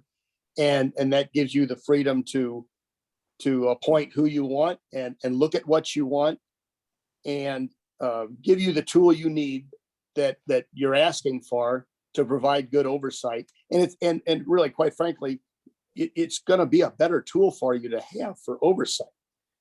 To be able to have a meeting, go through the bills, take your time, look them over. I just bring a list of bills, and like I say, it's going to be 1,000 questions that I may or may not have answers to. I may need additional staff here to answer questions that may or may not be here. It's just a better tool. So with that said, what I'm going to do This is is have the Councilmember first Maurice reading Hunt of that like to ask a 2201. question. This is Councilmember Maurice Hunt that like to ask a question. Sure, I'm going to turn up my volume. Go ahead, Councilman. Okay. The first thing is that this ordinance was created to watch the spending of the mayor and any departments in the city of Normandy. I understand, I heard what Samuel said, but that is incorrect of how he tried to explain how you will be paying bills, because this is a municipality. And by us adopting to this bill, we will be sending out notices to all our vendors, explaining to the vendors that the city of Normandy will now be going to a 30-day before we pay. So once you present your bill, we will pay you within 30 days. The city of Normandy will also set up designated days to meet, not once a month as with the general meeting that we have once a month. This is a different meeting with a selected few of council members on the 1st or the 16th, or both of those days, to oversee what bills are being paid and who authorized those bills. Do those bills have PO numbers, or was they not a number with PO numbers? Who approved that money to be spent? And was this money, credit card was used without anybody's knowledge, so we can catch people spending money that's not approved, or buying things that are not approved for the city or for the city of Normandy. So once we adopt to this, all our vendors will know that we're going to a 30-day billing cycle, but we will meet on the 1st of the month and on the 16th to go over bills at a designated time to talk about what bills will be paid and not. That's the way you manage a city. And this ideal, this exact thing is what St. Anne is doing and other municipalities are doing to control spending. So I understand that you would like for us to change it to benefit you, to make it more easier, but this is not what the council voted for. Now, if you want to have an oversight committee, the oversight committee should come from the council, period. And the council should select who chairs that meeting. That's how the ordinance is written. The Okay, council does. That's what I just said. The council does. And not three, choose. not three, because 3 is not enough. It should be a minimum of 6, just in case someone is not feeling well and don't attend. Because some council members may not want to be involved at all, but it should be a minimum of 6. And they meet at the city hall at a designated time, and the workers and yourself will have everything organized to make sure that this is done less than 30 minutes. Well, I will tell you the reason it was written at 3 is because for 6 people to sit down with Michelle and go over the books, again, it's going to be quite cumbersome. If three people are there, that should be sufficient to bring information to the rest, to bring information. Let me finish, please. Please let me finish. I was talking. The first mistake now I'm talking, please. The first mistake was you said Michelle, and Okay. Michelle is not the city administrator or the mayor's. Now, I'd like to address your concerns. Now, please. This Listen, I'm ridiculous. chairing the meeting. You don't get to filibuster. Okay, you chairing to me, but you yes, rudely and I'm cut asking off you. me. I have listen. I'm responding to your concerns, and then you can speak again. Okay. Your first concern about it should be the council that decides who chairs this. That's exactly how the ordinance is written. It should be the council who determines who's on the committee. That's exactly how the ordinance is written. The reason there's 3, it just is more cumbersome for 6 people to meet with Michelle and Sam to go over bills. If the council thinks that 6 is an appropriate number for a committee, when it sounds like the majority of the council, then I'm receptive to that change. I'm not sure that that will be received well. To go over bills in this detail, you put a lot of cooks in the kitchen and it's going to be chaos. So you guys pick anybody you want who has experience in billing and go over the bills and bring that information to the rest of the council at the next meeting. You're also suggesting now we go from 1 meeting a month to 2 meetings a month. We have an issue with getting a quorum at 1 meeting a month.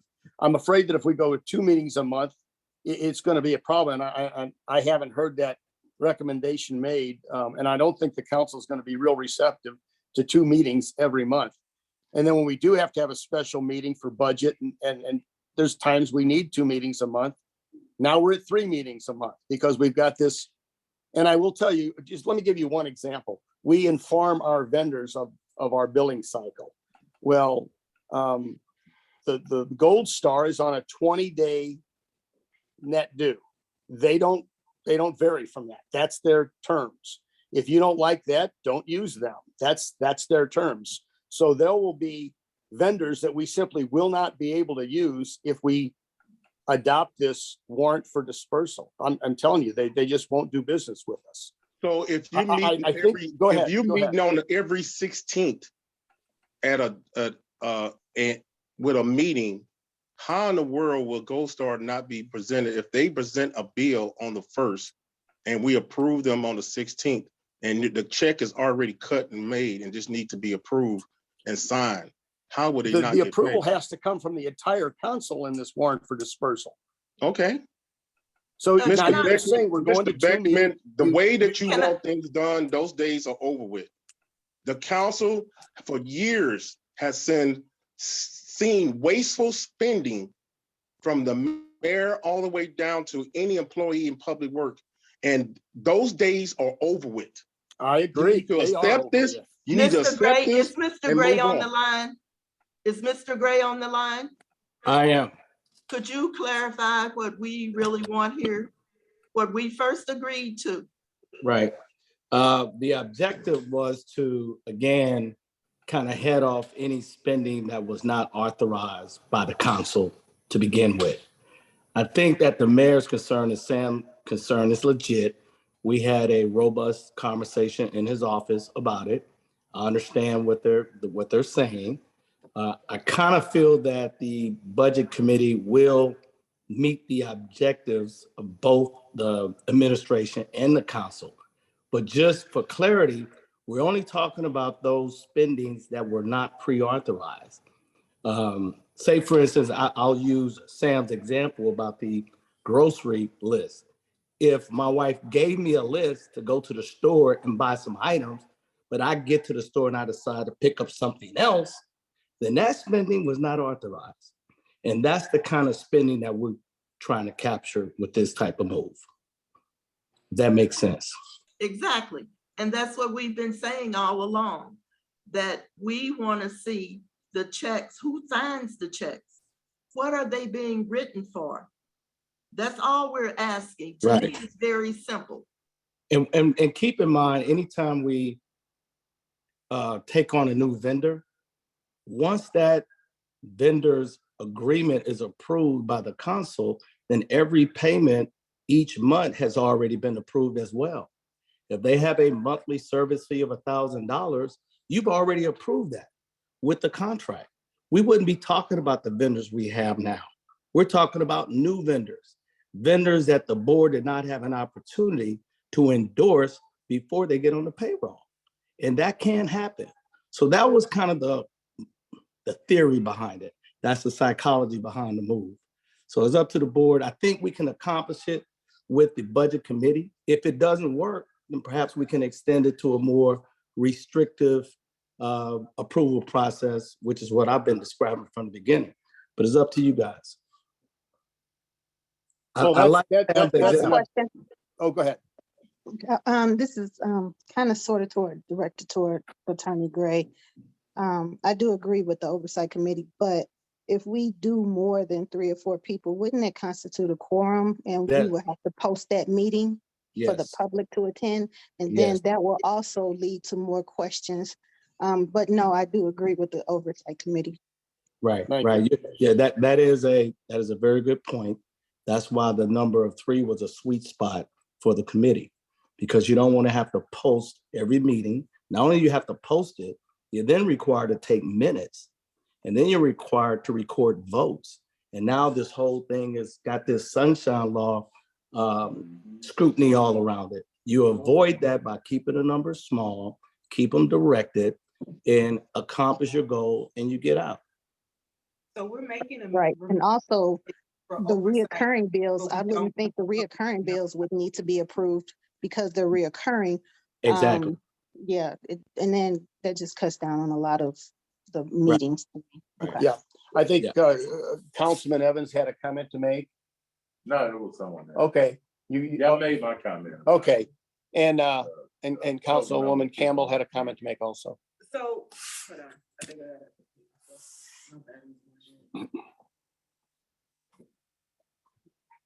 Can I see yours? Well, go ahead. Let me see yours. Yep, we're sharing devices here. We're having issues. So,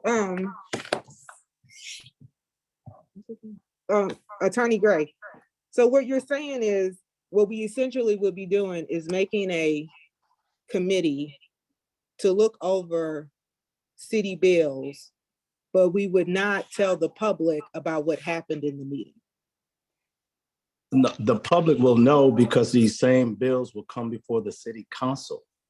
The whole list, once the budget committee looks at these bills and basically give them a thumbs up, then it's put before the council automatically. But we would have 3 people, and because we have 3 people, we would basically would not have to follow sunshine laws. We wouldn't have to take minutes. People wouldn't have to know how someone voted. No, it would just be. I can address that. No, because that it wouldn't necessarily be a vote. It's a discussion. Let me give you a better example. It's no different than the police personnel board. You got a committee that interviews and they make recommendations to the board. And the recommendation is to hire this person. Most of the time, the board, just as a perfunctory exercise, approves it because the committee approved it. Unless you have some real burning issue with a bill, this is going to be an automatic process. It's not going to be long and cumbersome. It should be very simple. The committee has looked at the bills. They They think the bills are legit. The mayor has spent money in accordance with the budget and with the expectation of the city council. We approve. Let's move forward. So go ahead. I want to hear from you. Sam? No, Treasurer. the treasurer. What do you think about this? Charles, I need you to come up and speak into the mic, please. Thank you. Okay, no problem. Identify yourself. Yes, Charles L., City Treasurer, to Councilperson Campbell's question. My sentiment, with past experience as a mayor as well, is that committee work needs to be in a committee. When you're going over bills, you need to be as succinct as possible when it comes to a council meeting in order to preserve the time of, administering the meeting.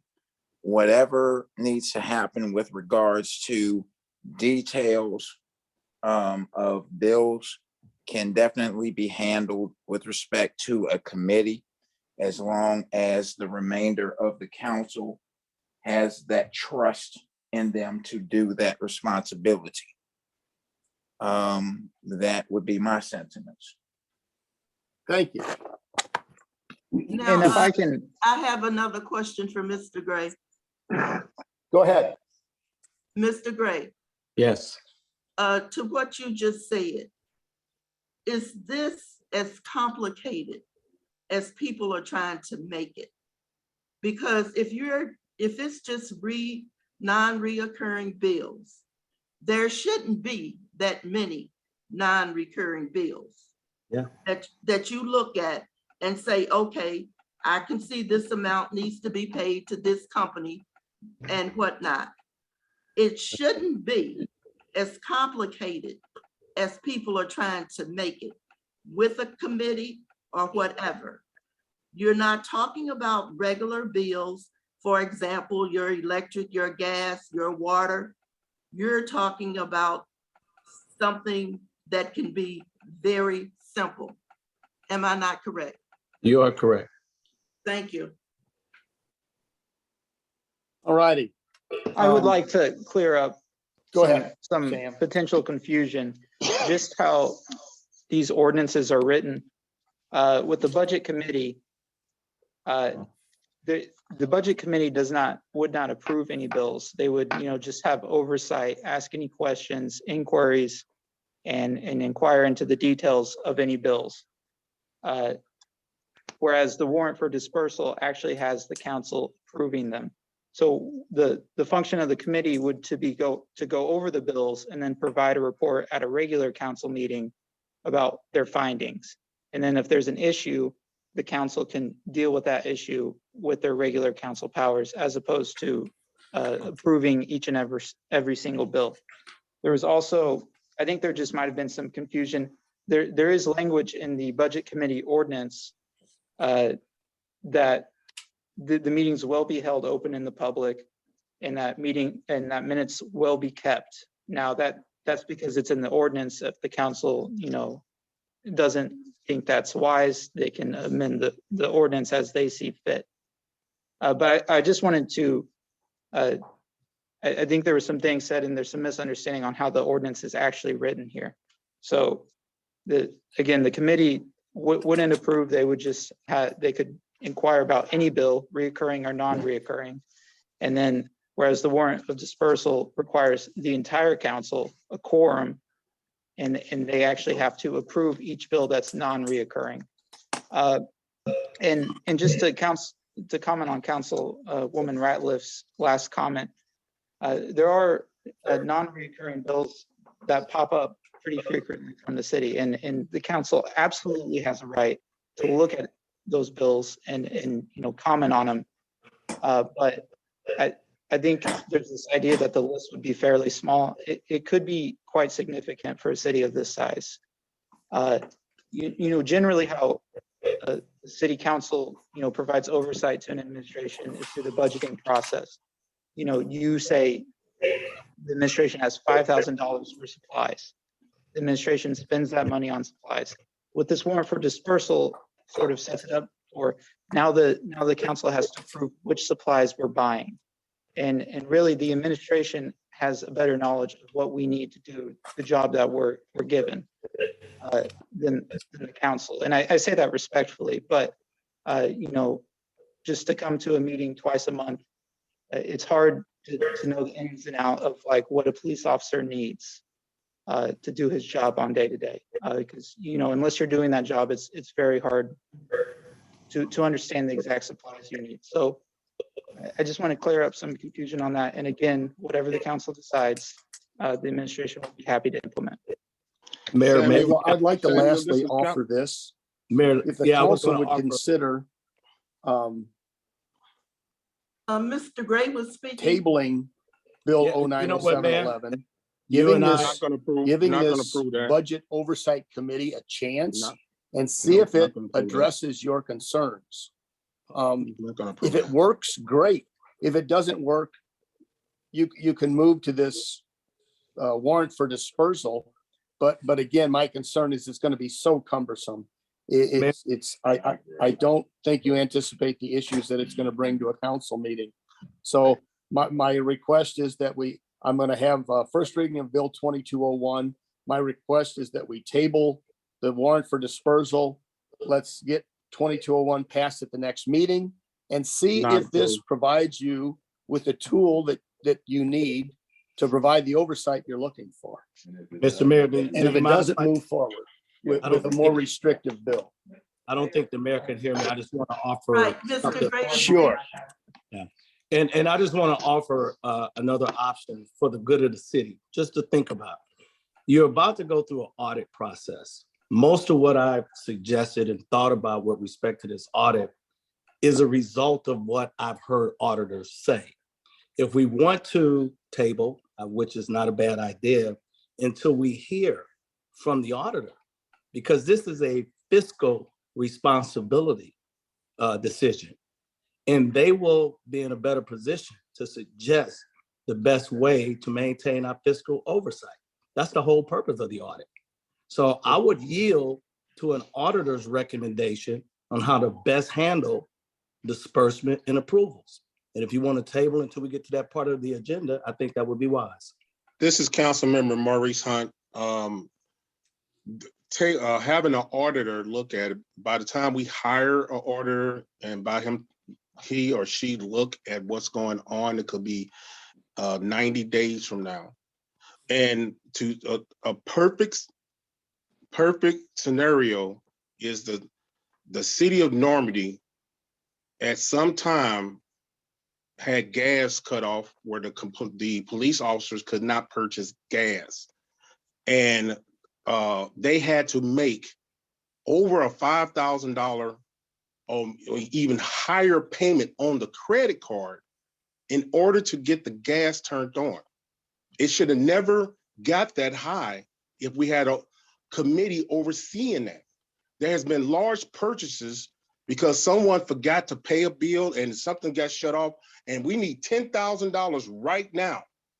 And the credit card was used to make a $10,000 payment. We need to go ahead and move forward. And like Anthony Gray say, if it needs to be modified after we start and see how it works, we'll change it and make it better.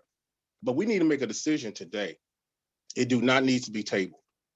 Well, I hope the decision is that we create this oversight committee and not this cumbersome warrant for dispersal. I'm going to move forward with the first read. Oh, I'm sorry. Go ahead. I just want to make a suggestion. Whatever works for us, I'm for. It seems like we both got advantages. Seem like they both have advantages. We just got to figure out what's going to make everybody whole and happy. Now, I know that you have some vendors that won't wait 30 days, like Gold Star. But that's an amendment to this. We know we're going to know up front who they are. You can't wait 30 days to get a truck fixed because then you lose them. I understand that. So everything's not going to be cut and dry, but we know who they are and we can adjust what we do as we go, I would think. I mean, does that make I sense? I can give you a couple examples. The heat went out next door. I had Hoffman Brothers over there to get the heat back up. This is the first time we've used Hoffman Brothers. They demanded credit card payment upon completion of the job, and then they give you a credit application. But the first time they're out there, I need to pay them, or they're not coming. And Right. do I wait Mr. for a Beckman, council meeting? ain't the heat the emergency? The heat went out Do I- and it's minus 20 degrees or it's 20 degrees outside. That's an emergency. So you made the right decision. You called the heat and cooling company out because of emergency, and you paid them with a credit card because the pipe's gonna freeze and you got Well, workers in there cold. So Another that's example this is don't when apply Gold to that. Star, when Gold Star delivers that truck for $3,700 and demands payment in 20 days, which is, well, now I wait 30 days. Well, that's at best 30 days to pay that bill. At any rate, we could talk it to death. What I'm recommending is we've got two bills to consider, that the council take a breath, consider both bills, and we'll bring them back at the February meeting. We'll have the first reading of 2201. I'm hoping that we can table 07-11, and then to give the council time to consider which one of these is the best tool to accomplish their goals. Right. So moving forward, Bill. I would like to move forward. We have done this and done this. It's been discussed. It's been, we took some kind of vote on it. So this one needs to move forward. I make a motion to approve the Hang on, oversight committee. we're not to that bill yet. We're to 2201. Let me say something real quick. Go ahead. I've got a meeting that I've got to be at 8:30. I've got to go. I couldn't get out of it, so I'm gonna have to get off. Thank you. Thank you for being here. Take care. I will tell you that it's his anniversary, so he's got to go. So thank you, Walter. Happy anniversary, Walter. Happy anniversary. Thank you. Bill 22-01, first reading, an ordinance establishing a budgeting and spending oversight committee. Item 2, Bill 0907-11. I'm looking either for a motion for the second reader or a motion to table. Motion for a second reading. Maurice Hunt. There's a 0907 for the, which is the warrant for dispersal. I've got a motion from Councilman Hunt for the second reading. Do I have a second? I second. Name, please. Irma Ratliff. Ms. Ratliff, second. Can I have a roll call vote, please? Councilmember Martin, This is just a reading, no vote. This is just the reading. Okay, yes, you can read, yeah. Yes. Councilmember Evans, No. Councilmember Hunt, Yes. Councilmember Nelson, Yes. Councilmember Ratliff, Yes. Councilmember Campbell, No.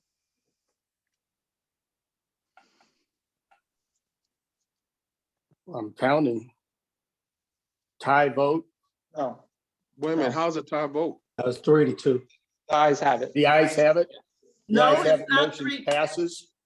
And Bill 0907-11, an ordinance requiring that all non-recurring indebtedness of the city be itemized and compiled into a bills list for review and approval by the city council before dispersing payment of any such indebtedness for full satisfaction or any portion thereof, except in cases of emergency. Do I have a motion to pass Bill 0907-11?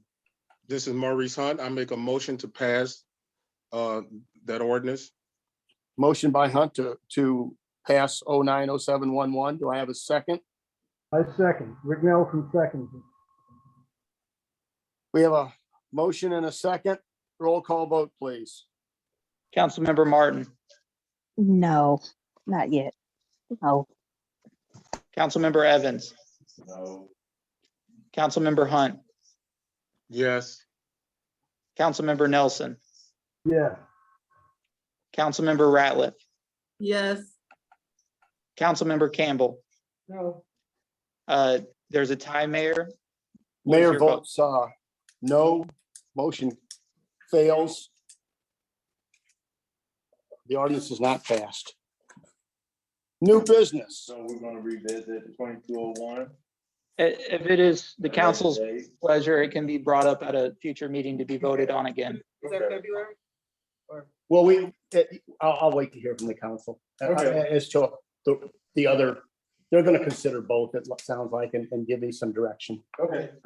A motion to put it on the February agenda. Noted. Thank you.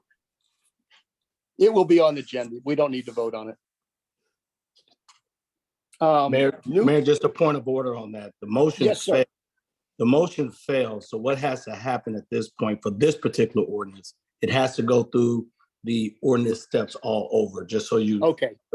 Okay. Okay, understood. Thank you. Did you hear that, everyone? Thank you. New business, budget amendment to add another court clerk position. This is just a staffing issue in courts. We've got 2 full-time, 2 part-time. The part-time is eventually going to phase out. They're working part-time and they're in addition providing some training. But we need another full-time clerk in the courts. So I don't think there's anything controversial here. If we could have, this is the first reading, so we can just have the first reading and take some questions if there is. Bill 22-02, an ordinance to amend, excuse me, I gotta get my glasses on here. An ordinance to amend the fiscal year 2022 budget of the city of Normandy to increase line items related to court salaries, benefits, and payroll expenses, and to authorize the use of ARPA funds to cover the cost. And this is on page 52 of your packet. If you need to refresh your memory as to what this ordinance is, it's pulling enough money into the court budget to hire another full-time clerk. And there's really, unless somebody feels compelled to comment on this, it's going to come up at the next February meeting for a second reading. And if there's any debate, we can engage. Any comment? I have a question. Sure. The ARPA funds, how often do they renew? And then how long do you anticipate these funds covering these salaries? I'll give you everything that I can about that. We passed an amendment to the police budget.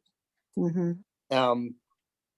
We're going to fund those raises for 3 years out of these ARPA funds.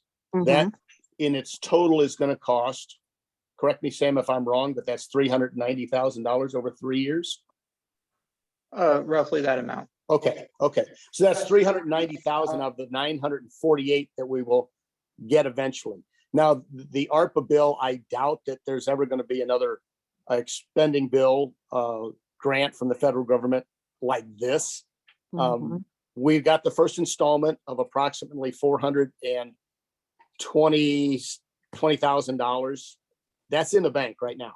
We get another installment in October of 2022 of this year, the same amount, another $420,000 well, no, it's going to be 470 for a total of 940 is what it is. So it's 470. And then it's over, and we have to spend those funds by 2024, which was going to be very difficult for us under the previous guidelines. But with this going into general revenue and allowing us to spend this money on capital improvements, trucks, patrol cars, computers, it's no longer a chore to find a place for this money. Did I answer your question? And can I add a comment? I still wanted to know, after the money is used up, at what point and is there a long range plan for how we're going to maintain these salaries after this funding is used up? Well, that long range plan comes after 2024. You're absolutely correct. And we addressed this when we passed that. We have to get serious about how do we continue to provide these salaries after that time. I will tell you that I've been given some advice that with the budget we've got and the contracts improvements that we're working on making, that should not be an issue. And I'll comment on this. Thank you. The goal is for next budget year, really for this to be covered by operating revenues from the contracts that we bring in. In the last budget year, there was a third and I believe a fourth court clerk position that was budgeted for. But with the cost of labor going up, I believe that was cut from the budget. And it's just not working. So this is essentially using roughly $30,000 of ARPA funds to cover the salary for this year, and then look for the money in the budget and cover it out of operating revenues, as opposed to, I mean, this ARPA money is essentially cash reserve at this point, now that we can claim it as lost revenue. So it's the administration's goal to find operating revenues to cover the salary expenses as soon as possible, hopefully fiscal year 2023. Okay, thank you. All right, moving So on. I have a question. Oh, This go is ahead, Maurice. go ahead. So Councilman you're Hunt. gonna ask for us to amend the budget to hire one additional or whatever clerk for the Yes. court. And we have not received anything from Angela Dorn dealing with the budget. And so we don't even know exactly where we at. And then you want us to bring on more payroll. I think we need to table this and have a meeting and a sit down with Angela Dorn to find out exactly where we at for salaries, money coming in, money going out, before we amend any budget. Well, I'll tell you what, these sit downs with Angela Dorn are quite expensive. Her firm is $250 an hour. She cuts us some slack, but she's an extremely busy person. And if there's specific questions, with this bill, So we can, is so the the line council item can, budget is attached to it. You can look so at the it. council cannot ask her questions. Is that what you're telling me? What questions do you have, Maurice? I don't want to bring her in just to waste her time. We What- never waste her time. And matter of fact, I called her before she went on vacation, and she Okay, said did that you she have would love. authorization to spend $250? You're I know, concerned I- about spending money. I don't know I that a called council her. person has the authority to spend that money. I called her and asked her, would it be a problem for her to sit down and go over the books with the council? And she said that she would love to. And she was here on the day that you requested, and you didn't come. So now I asked her to come back here just for that reason. I So was to talk here, to the she whole was here, council? you weren't here. It's expensive to bring her in to ask questions. So if you have specific questions, ask them. Sam is quite qualified to answer budget questions. We don't need to pay an outside consultant $250 an hour to answer budget questions. Mr. Mayor. Yes. Mr. Mayor Beckman, Nelson. I understand that our treasurer just stated that Angela Dorn is 6 months behind. How did she get so far behind with the salary? I will address, we're gonna have a closed session, and that's something I can't discuss in an open session because it's a personnel issue. I'd like to make a motion to table this to the next meeting. I second it. Well, it's already tabled to the next meeting. We just had the first reading. Second reading isn't till the next meeting. Okay, so why don't we move forward so we can go into a closed session? Okay, item B, amendment to the personnel policy. Bill 2203, first reading, an ordinance to amend sections of the personnel policy of the city of Normandy regarding the length of work periods for police officers. Where did this come from? This is a Paycor issue. Paycor is set up monthly. We pay the police officers bi-weekly. And it just is always uncoordinated. I'll let Sam address it. Yeah, this is a really an administrative ordinance. This is nothing that would come up to the council that honestly you guys would care that much about. it has to do with the Fair Labor Standards Act and the length of the work week for first responders. They're not like normal people where, you know, you work 40 hours and anything over that is overtime. They have a longer work period due to their 12-hour schedule, you know, and they have 2 days on, 2 days off, 3 days on, 3 days off, stuff like that. So previously in our personnel manual, it was written that they had a 171 28-day work period. And this ordinance changes that to a 14-day, 84-hour work period for patrol officers. And the reason why we're doing this is because it's hard to have a 28-day work period when you pay bi-weekly. It's just administratively cumbersome to keep track of all that. It's just easier to change the personnel manual to where it's just a 14-day, 84-hour work period for officers. It's easier for us administratively. Really, you would see no change in police services at all. And the 84-hour, 14-day work period is completely in compliance with FSLA. So if there's any more questions about that, I would be happy to answer. Yeah, Sam, I have a question. On the original agenda, this was not on here. When was this added to the second agenda? Was it just added, or it was 3, 4, 5 days ago, or what? Unless there was a mistake, and I don't believe that there was. This was on the January 11th This was on. agenda, and it was on the agenda. This has been on the agenda, and unless there's a mistake I'm not aware of, but. It's on page.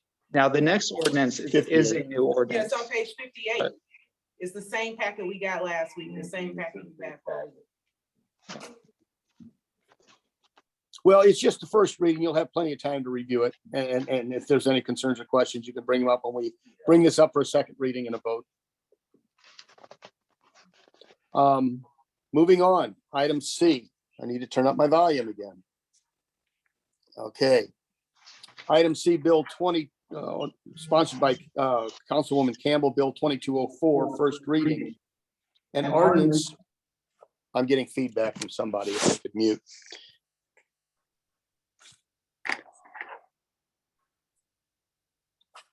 An ordinance regarding attendance of meeting of Normandy City Council. What this is, we have currently in our ordinance that the council is required to attend meetings. Unfortunately, there's no enforcement mechanism in that ordinance. You're required to be here, but if you're not, there's no recourse. There's no penalty for it. What this ordinance does is simply, if you don't show up to work, you don't get paid. So if you miss any particular meeting, you don't get paid that month. In addition, if you miss 4 meetings in a year's time, which is a third of the meetings, then you lose your right to vote for the balance of that year. So if you're going to have an ordinance that you're required to be here, there has to be some teeth to that ordinance. And that's what this is. Question. Go ahead. Question is that where did the council vote for this motion to be submitted as a? I asked for this to be, hold on. I asked for this to be added. This is something that I've actually talked about months ago, and I asked it to be added at. But you are aware that this motion cannot be drawn up unless the council votes on it. There's no motion made, Councilman Hunt. This is the first reading of a sponsored bill. And then the motion will be made at the next meeting, and the council will have the opportunity to vote yes or vote no. And we'll have debate at that time. Now, if you've got some comment or suggestions about this bill, I'm happy to Let hear them. me just, for everyone's edification, let me just. I'm turning it down. Months ago, I talked about how the citizens of Normandy deserve to have their tax dollars used in such a way that's effective and efficient. And what we've seen is that meetings have not been attended regularly. And there are municipalities such as Webster Groves, Rock Hill, Kirkwood, Berkeley, Creve Coeur, University City, that have ordinances on the books, or if you don't show up, you don't get paid, or if you don't show up, you lose your voting power.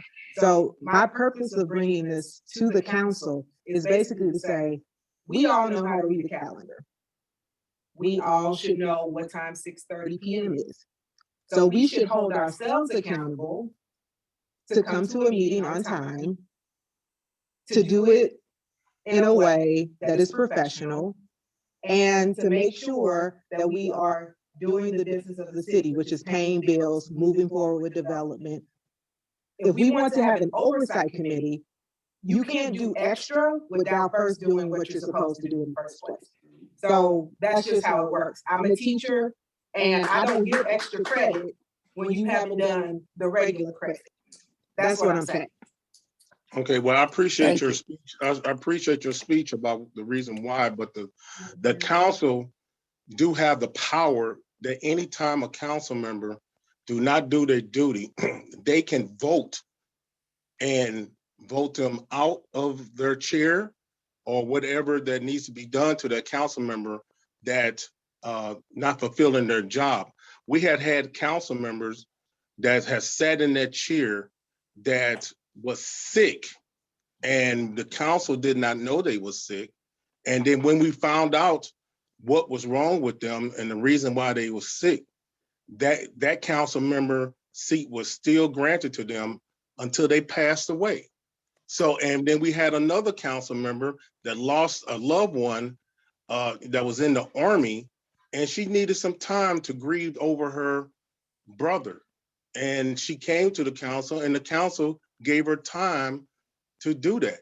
We don't need this as an ordinance because the council oversees this, and it only takes 2 council members to bring a charge up to any council member that's sitting, and we can vote and have that council removed or whatever.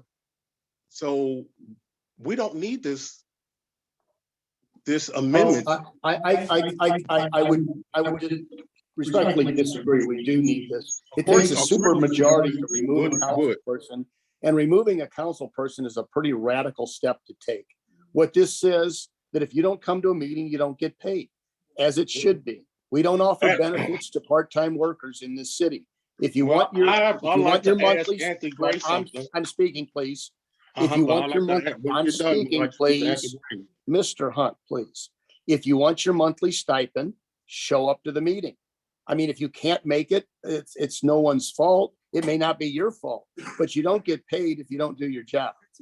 It's not that difficult. So like I asked you is, I don't know why. I'd like to ask Anthony Gray a question, if I could. Hold on, Councilman Evans has a comment. So are we talking excused versus unexcused?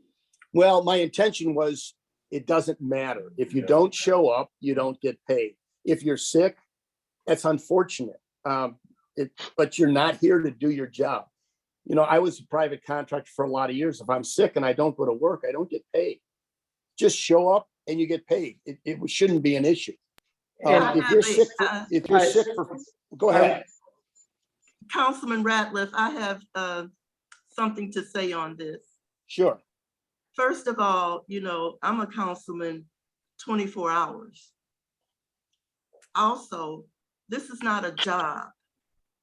I was voted in. This is not where I have to give a sick slip to anyone because it's not a job. I wasn't hired. And also, you sat on the council for over 12 years. You had to give the mayor, like, call him and tell him why you were not coming. But we're also not kids. There are HIPAA laws that require some information is private. I don't have to maybe say, you know, my kid is sick or my this to get anyone's approval for it to go back and be all over the community. Or if the person was, one person was probably getting cancer treatment. They don't have to tell the mayor that, who goes back and tell family members or whatever, what is wrong with so-and-so. There are HIPAA laws to be taken into consideration. There are people here that was voted in because this was a part-time position, but you're on call 24 hours. I have people calling me after hours, talking for over an hour, it goes into 2. So yes, I'm still working as a council person 24 hours. Well, So I can that tell needs you, to be taken into consideration. And like I said, you were a council person over 12 years. You knew what the rules were. Call the mayor could either approve it or disapprove it. The mayor had that, you know, whatever. Now, I never knew that he ever disapproved anyone. I knew one girl that was a council person that didn't show up for months, but nothing was done. But and I will tell you, take that into consideration, that I was not hired. I was voted in, and I'm a council person 24 hours a day. And I'd like to Have add, my city of and let me Normandy respond, address. please. Let me respond. You were voted in, and the ordinance requires your attendance, but there has to be some consequence attached to that ordinance. You're required to be here, but there's no consequence if you're not. So it's the ordinance is totally ineffective if we don't Well, have. see, but And I will also, tell you, I believe the public in general is going to be very much in favor of this bill. Go well, ahead, that's the public. Councilman That's the Nelson. public. Councilman Nelson has the floor. yes, when I was voted in this position, there was a change. We saw the change coming. We were required to come to one council meeting per month. If you look at our pay scale, and which is probably the lowest in the area, and our commitments, once a month we were required. And the thing about this, the council is we're here for the people, and that's why we have eight council members, and it only takes 5 for a quorum. Some council members won't be able to make it, you know, and that's how it goes. That's just the way it goes. Terry Gannon, I asked her one question a couple years ago when they were talking about the same issue. And I asked her, I said, Terry, you were on the board twice. Becky, you were on the board. And asked her, what was the policy when no one came or no one showed up? And you didn't have a quorum. Because there's times you didn't have a quorum when you were on the board. And you know what she said? There was none. Now there's I guess you call it a difference now, because the council is made up of a different type of people now. And now all of a sudden the things have to be changed, you know, because of 1 or 2 people's reasons. But the bottom line is we need to get a quorum to get things done. And we don't need to have 9 council meetings a month and not even have 1 workshop. You know, for 5.5 years I've been on this board, and I watched residents all of a sudden show up and appear, but I haven't seen them in years, but they appear because they dislike of one other person, you know, and then, you know, it's like, well, we're taking sides. It's about the people. It's not about any individual. It's about the people, you know, and now we have a board member that thinks that, and just been on the board for what, 9 months? And she knows it all. But She's not suggesting she knows it all. I'm not saying that I know. Let me address this. an Let me address this. I'm not saying No, that I know. I'm calling for a point of order. What It I'm needs saying to be is, a point of order. Hold Nelson on. was Listen, speaking. There needs to be hold a on, point of hold on. order. Councilwoman Campbell, hold I'm on. calling I'm for gonna a give you the point of floor. order. Excuse me, Councilwoman Ratliff. Right, There you was always an ignore me inappropriate when I call attack. for a point of We order. don't make You those kind of ignore personal. me. Every We time I don't- call for a point of order, I'm you calling ignore order me. to this meeting, please. You don't make attacks against a person's character. Oh, Like, that's excuse just me, inappropriate excuse me, to claim that she doesn't excuse know. me. Mr. Goodman. Anthony Gray, I have called for a point of order several times. Councilwoman Campbell has the floor now. No, Rick Yes, she Nelson had the does. floor. Councilwoman Campbell has the floor. No, and then Rick you'll have Nelson and had then the you'll floor. have an opportunity to I have the Rick floor. Nelson I'm had not the floor. finished. No, I determine who has the floor, sir. Rick And you made Nelson an had the floor. inappropriate I called comment. for a point of order. Let them have it. Because What is your point of order? Let 'em have it. That's all you had to say, man. What's the point of order? At least entertain it and then let's move on. Go. What is the point of order? The point of order was Rick Nelson was speaking and someone else wanted to jump in to make their point. He was speaking. Yes, He had the floor. and I'm chairing the meeting, and I'm going to give everybody an opportunity to speak. And And- I'm not finished speaking. And you are finished, because I'm going to give I'm not. Councilwoman Campbell Okay, an opportunity to respond to your comment. Thank Well, you. this is Go not ahead. a. You'll have the floor again. You'll have the floor again. We're not going to have a screaming contest. We're not You going to were have a screaming. screaming No one contest. else was screaming. I just Everyone- called for a point of order. Everyone will get an opportunity to speak. Councilwoman Campbell has the floor. Let me be clear, I do not know it all. This is something, like I said before, that has been an issue. And yes, it has been an issue since I started on the council. So I'm the type of person, and I think we all should be, that if we see a problem, we address it as a council and work together to rectify it. So just like you said, in the past, this has happened and nothing has been done about it. Clearly, this is a problem that you would be okay with taking taxpayers' money, putting it in your pocket, and then not showing up for a position.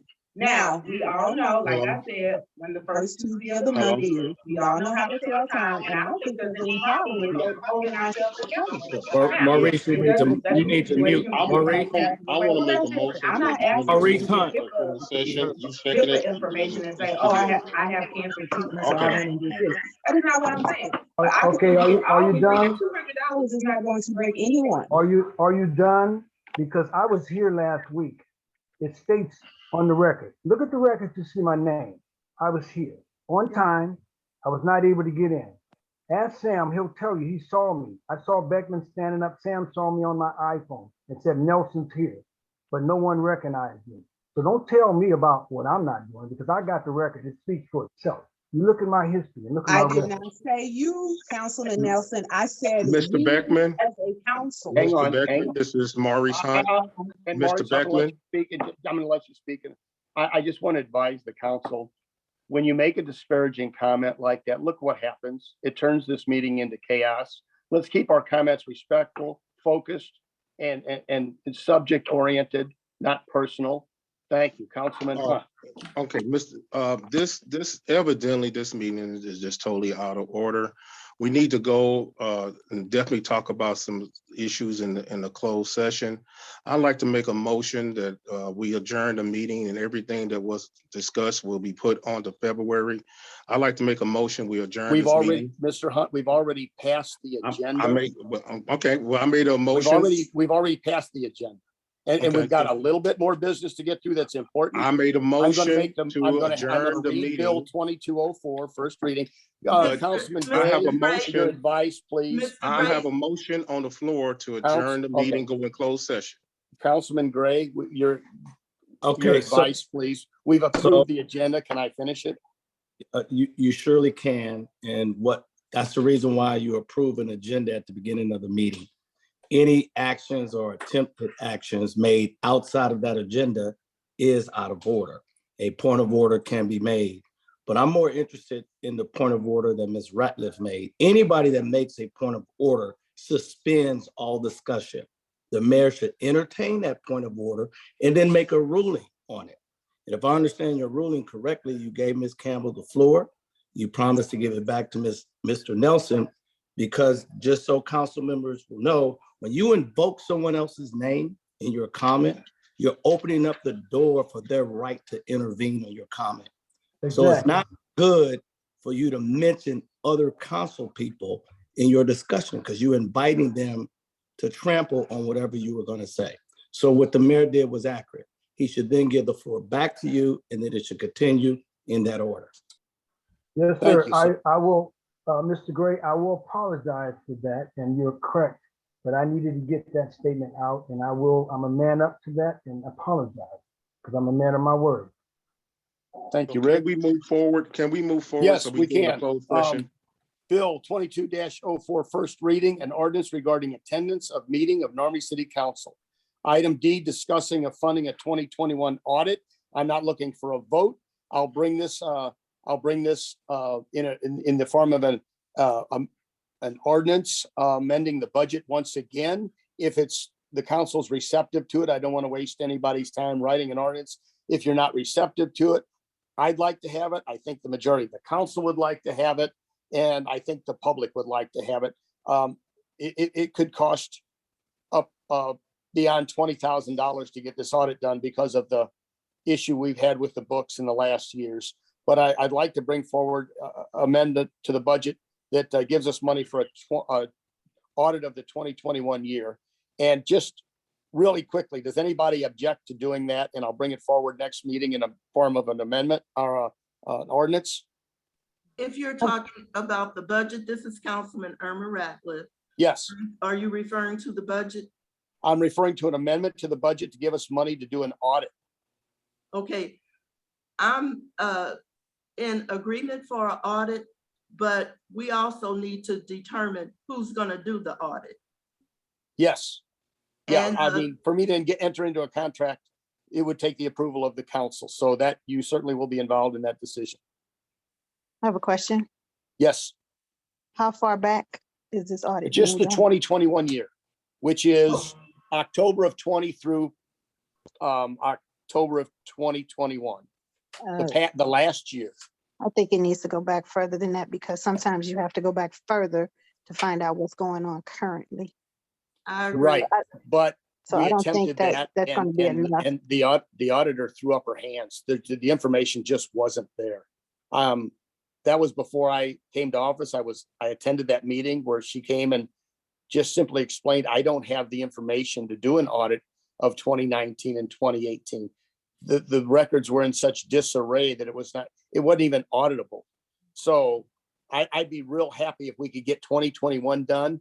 And then the auditor, when they do that audit, they'll make specific recommendations, how we have better practices and better oversight and just everything that we're doing. They'll have recommendations as to how we can do it better. So I think 2021 is realistic. It'd be nice, but it's gonna be incredibly expensive to go back farther than that. And to what end? I don't know. Well, I'm not saying go back 10, 15 years. My thing is I've been asking for an audit for years. And then now all of a sudden we're getting 1 year audit. So I'm just a little concerned. Okay. Yeah, and I appreciate your concern. I'd love to have years pass, but I don't know if we can do it. And the expense to do it, I mean, we'd be looking at $60,000 or $70,000 to get What did she 3 say years was back. missing?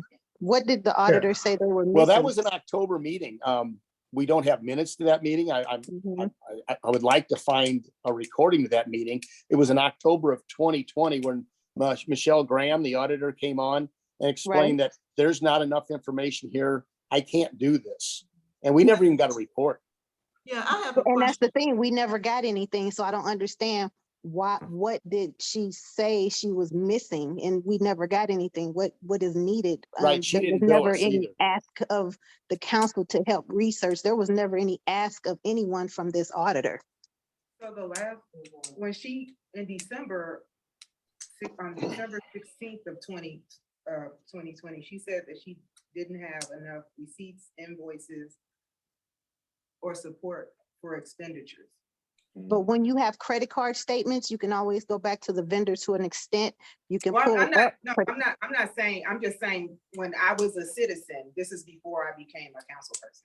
When I was a citizen on the meeting, these are the notes that I took, and this is what she said as the auditor. Right, and I understand that, but that goes back to me stating back then, why aren't we researching the credit card statements? You can always go back, because at that time, in previous years, with the former that meant staff, put it that way, we weren't giving things timely. When I asked for things, I wasn't giving anything. I even offered my help to even show people how to work certain systems. So it's like, why can't they go back through the credit card Well, statement?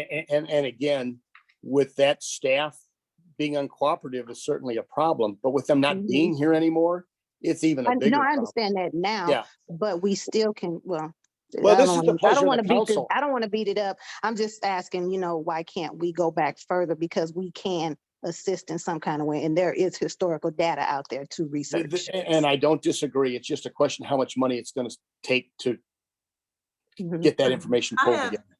yeah, Okay. Councilman Ratliff I have two questions. Yes, Who was the auditor? Michelle Graham.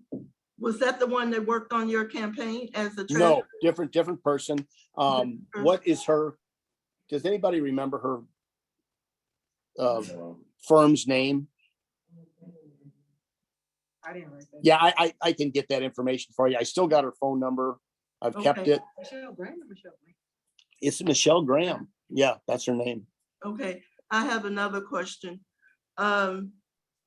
Hasn't Angela Dorn been the accountant or whatever? Yes, For probably the last, what, 15, 20 years? I would say 15 is at least that. Yes, Right, when Patrick was there, yes, when you were councilman. yes. So she is, been there a long time. So why would she be so far behind? I mean, Well, she's I'll been address that working at with I'll this address that when council we and get. whatnot. And then I'll- the last statement that I want to make is this. Not only am I a councilman, I'm also a resident. My tax dollars go into this community just like everyone else's tax dollars. I have lived here over 30 years. I have no intention of moving. But so take that into consideration. Why would I vote for something or do something to harm where I live? I live here. My children was raised here. So always keep that in mind. Thank you. Thank you. Mr. Beckman. It sounds like everybody's on board for the audit. Some would like to go back further, and that's certainly the pleasure of the council if they want to do that. Just keep in mind how much money you want to spend on it. Well, Mr. Beckman, can I speak? yes. Can we go and close, are we Well, close to? we're closed trying to session? get rid of I wanna business, speak and as first. long as I have people want to something to talk say. about it, I'm going to let them talk about it. But I yeah, want to say something. Now, Mayor Beckman, for 4 years, you stated, you and several other people close to you, stated that about this audit. Every month, audit. And then when we started doing the audit, one of our clerks decided to not find information for Sharon Warren.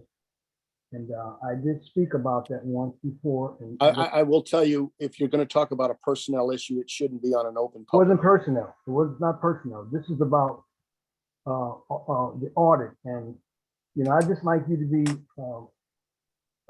eager to get this audit like you were before you became mayor.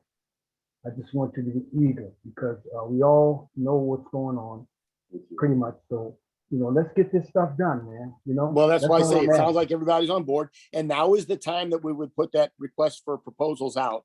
Now that the year end is over, this is the appropriate time to get this started. This discussion of public works was more relevant. I had this on the agenda before the ARPA guidelines were changed. I don't think this is going to be another issue. We need an investment in the neighborhood of a couple $100,000 in public works. And we're going to have that discussion probably at a workshop to discuss how we plan the use of these ARPA funds, the immediate needs plus a 5-year plan. So this is not something we're going to resolve tonight, but I will tell you, we need a roof, we need a new truck, and we need a pickup truck probably 3 years down the road. I know the chief has a wish list for police cars. So we're gonna have to have a workshop on the use of these ARPA funds in a 5-year capital improvement plan. And that's not something we're going to take care of tonight. Same as a specific issue, number F, building maintenance on Natural Bridge across the road. I've got an estimate for $8,500 to winterize that building. We're looking at a couple grand a month to heat that building. And I don't care which way we go, but either way, it's expensive. And I wanted to hear from the council what you would like to do. I would recommend mothballing this building until we have a plan in place and the dollars lined up to make the necessary improvements to turn it into the city hall that we want. We're burning money with utility bills over there, but I continue heating it, and we're probably going to continue heating it next year. Or we spend $8,500 and winterize it, mothball the building until we get architect plans and the money lined up to make the improvements we need to make. And I don't think that's gonna happen until we get an investor for this property here. I think that's what it's gonna take to make that city hall workable. So just, I'm throwing it out there. Give me some guidance on what the council wants to do as far as minimizing the expense of this building while we're making plans on how to get it done. I would like to make a motion. Should I move forward with winterizing this? I would like to make a motion to table this to the next meeting. That's fine. It doesn't need a motion. I can table this discussion. It's just discussion. And I just want to throw it out there, make you aware. Another amendment, if it's the council's pleasure, a dangerous tree fund of about $20,000 to $25,000. I absolutely need this money. We've got trees on our property. I will tell you, there's a couple neighbors that can't let their kids in the backyard because of a tree on our property that's just keeps leaning a little more and more. And it's beyond the $5,000 emergency fund that I'm allowed to spend. I don't have money budgeted for it. This will be on the agenda next at the February meeting. And I'm hoping maybe we can get 2 readings on it so that I can get this tree removed. Last on the item, last issue, and then we can adjourn, we can go into closed session. I have a question. Another amendment, go ahead, I'm sorry. Did you have a About that comment? tree. Yeah, it's just about the tree. Have we had someone look at it? Because I would not like for it to fall over tomorrow and we have to keep tabling something like that. I don't want anybody to get hurt. Right. So have we had someone look at it and how I'll long tell you it what, can if stand? you're willing to give me, Hanson looked at it. I had another bid and I don't recall what it is. And I'm going off memory. I didn't bring the notes with me. I believe Hanson was in the neighborhood of $8,300. And it's a dangerous, I'll show it's on Florissant Road, right in the creek. Okay. And it's a huge tree and it's leaning at about a 15-degree angle now. Is that what a high tower is? Yep. And I will tell you, they have to take down a private fence. They have to get a lift truck in somebody's backyard. There's no way to access this tree. It's going to be expensive. And if So the are they saying council, I'm sorry. go ahead. How long are they saying that we can hold off before we was remove it? no Because I mean, personally, I don't want to wait long, And but I'm happy to hear that. And if you want to make a motion to approve the expenditure of $8,500, not to exceed $8,500 to have that tree removed, I'm all about it. And then I'll look for the money somewhere and we'll, if it requires a budget amendment, I'll do that. But if I'm able to do it with a motion, and I'll ask Mr. Gray following this meeting if that was sufficient to get this tree removed. But the price of it is beyond what I have the authority to spend. Right. so what are they saying? How long? Well, what I would also like to know, did we get more than one bid? 2, how long do we have? Like, I don't want to leave it in there long, but how long would they say? Yeah, it'd be I had recommended before we Hanson can out get it there. I had Hanson and I don't recall, like I said, I was just had a list of items I wanted to plant seeds. Mayor, where's that- the tree, Mayor? Where's the Wait, tree? wait It's a on minute, Florissant let him Road. finish it. Hold on. There's 4 houses in the valley down on Florissant Road. As you head north, there's a creek and there's an area that Normandy owns that real estate. And there's this monster tree, and I think it's a big old oak. It might even be an elm. But it's huge and it's just dead and it's listing more and more. Okay, And I think when spring rains come and it gets good and wet, that tree's coming down. Mayor, can I Okay. add something? Yes, Yeah, that's next door to Mr. Locke. That's our yes, it is. That's our right of way. That's ours, and that all the way Yes. down to the back of those homes at Rosedale. We need to take care of that. I mean, we need to get that done immediately because and I think Pete's that's is Pete on the corner there? Well, I will tell you that tree's so big. You notice all the toys in the one neighbor's yard. I know they got kids. That's over there, I because know. those kids can't play in the backyard anymore. They can't be back there because that tree is gonna come down. Well, I'll make a motion to take care of that. Okay, Yeah, if you would make a motion to give me the authority to have that tree removed at an amount not to exceed $8,500, and I'll get a couple more bids and get it taken care of. And then Now, I'll let me ask confer you, with. Can Say I ask again? you a question? Sure. Now, along the fence, Mr. Locke's fence and along the Yes. fence, all the way up the hill, will we take care of those, weeded, all the weeds and limbs that are? I can't speak to that. I'd like to just deal with the most emergent need right now. And if we have other issues we need to deal with, but this is emergent here. Right, well, that's our right of way, so I mean, if they got trees and limbs leaning over the fence, I mean, while we're there, you need to try and maybe take care of all of it, because spring will be here Make a soon. motion, Rick. Yeah, if you'll make that motion and then I'll make a make motion. sure that that's sufficient for me to spend those dollars. I'll make a motion. You said so The moved. motion not has been made to 8,500. give the mayor the authority to have that the tree on Florissant Road removed at a cost not to exceed $8,500. Do I have a second? I'll second. I second. Second made. Can I have a roll call vote, please? Councilperson Martin, Yes. Councilperson Evans, Yes. Councilperson Hunt, Councilperson Nelson, Yes. Councilperson Ratliff, No, need more bids. Councilperson Campbell, Yes. Councilperson Hunt, Sustain. the motion carries. Motion carries. Thank you. Last item on the agenda, and again, I'm planting a seed here. I don't want to have a long-winded discussion about this, but we have in our ordinance for city administrator that the city administrator has to be 25 years old and has to be a resident of the city of Normandy.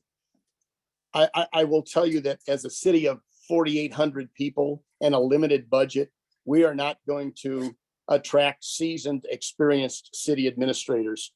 The person we're going to attract is the hungry graduate looking for their first job as city administrator, or the retired city administrator that's looking for a part-time gig.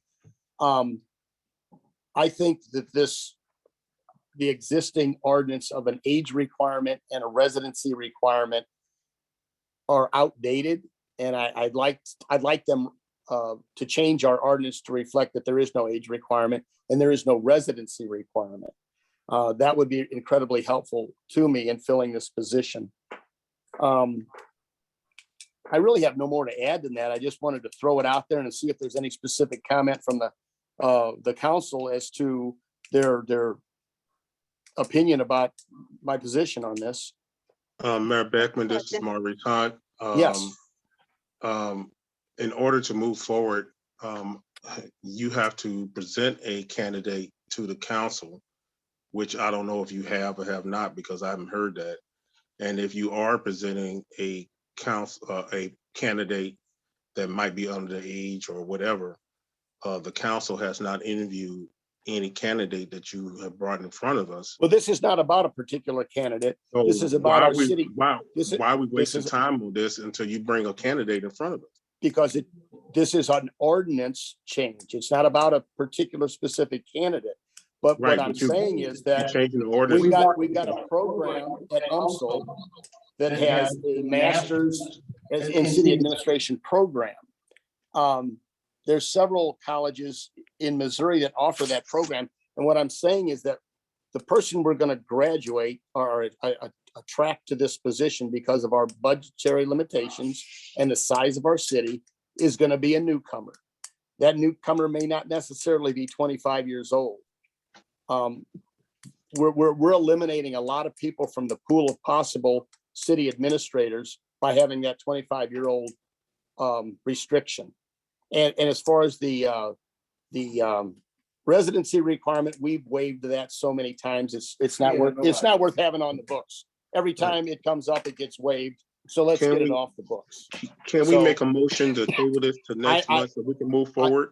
So I'm sorry, I got to turn up my volume. We have all these back feed issues. Mr. Hunt, did you have a comment? Yeah, I made a motion to table this to the next meeting so we can move forward to it. All right. And I second it. I will put this in the form of an ordinance, and I'll have the first reading, and then we'll have additional discussion, and then following that, that puts it off 2 months. So it's effectively tabled now. Okay. Excuse me, Mayor. Yes. I kind of wanted to make a comment Oh, about go ahead. that. I would like to see if we could talk about the requirements, because do we have at least a job description for this person, a current job description Yes, for we this do. person ready to put out? Now, age you can take out the age requirements, but for the type of city we're living in and the things we have going on, a 21-year-old fresh out of college is not going to cut it anyway because they don't have the experience and the connections to get things done. But I mean, you can take out the age requirements, but you still need the experience. Right. And we take out the age requirements. That doesn't eliminate the council from making any decision they want. You're just not burdened by that restriction. So you can make a judgment call whether you approve of any particular candidate or not. And if it's your judgment call that they're too young and inexperienced, you simply don't approve that nomination. But you're not burdened by an ordinance that won't allow you to And take somebody also, who's 24 years old and they're not Right. 25 yet. So well, yeah. Also, as far as a residency restriction, it would be preferable that someone is familiar with St. Louis County and the ongoings of St. Louis County, because you can have, and not to say someone from Illinois can't work there. I'm not totally opposed to it, but at the same time, it would be preferable for someone that's familiar with the rules of our area that are governing us. yeah, I understand. Okay. Thank you. That's all. Comment. Thank you. All right, that concludes our business. Does someone want to make a motion to go into closed session? I will tell you, it has to be for some legal issues as one reason. And if there's other issues, you would need to include that in your motion for us to address it in closed session. I would like to make a motion, this is Maurice Hunt, to go and talk about employees matters and contracts. Okay, we have a motion to go into closed session for legal matters, contract issues, legal matters, and personnel issues, Mr. Hunt, is Yes. included in your motion. Yes. For legal and personnel issues. Do I have a second?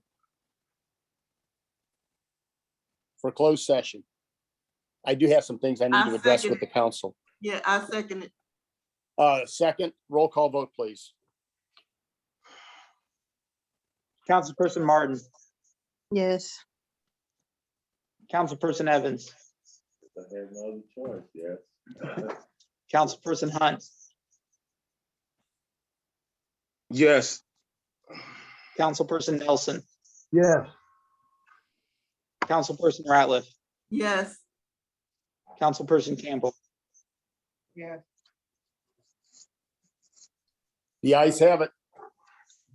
All right, thank you, gentlemen. And Chief, I'd like you to hang around, please. Thank you. If I could please ask all citizens that are not invited to the closed session to leave the Zoom. You will be removed if you do not leave. I'm sorry. Wait, Brianna Tickerton had something to say. Let's just take a few minutes. Mayor, someone just said Brianna- someone had something to say. Tarkington had something well, to say. We're in closed session now. Who has something to say?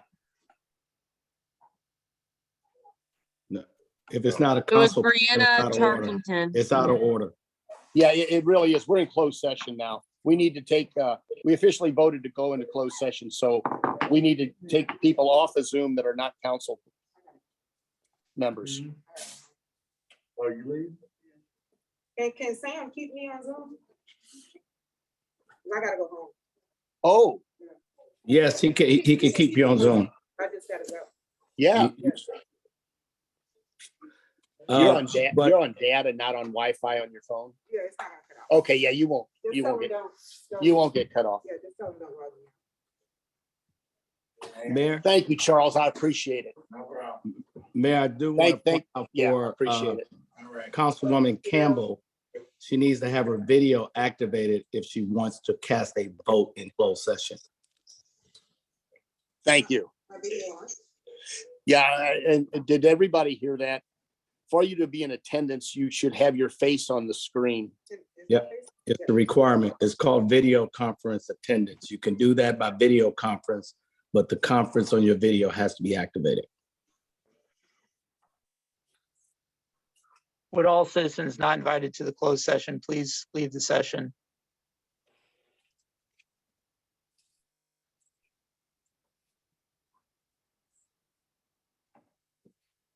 Sam, are you able to log them out at your, there's Tom. I am, but it just, It's simpler, obviously, if they just do it. Yeah.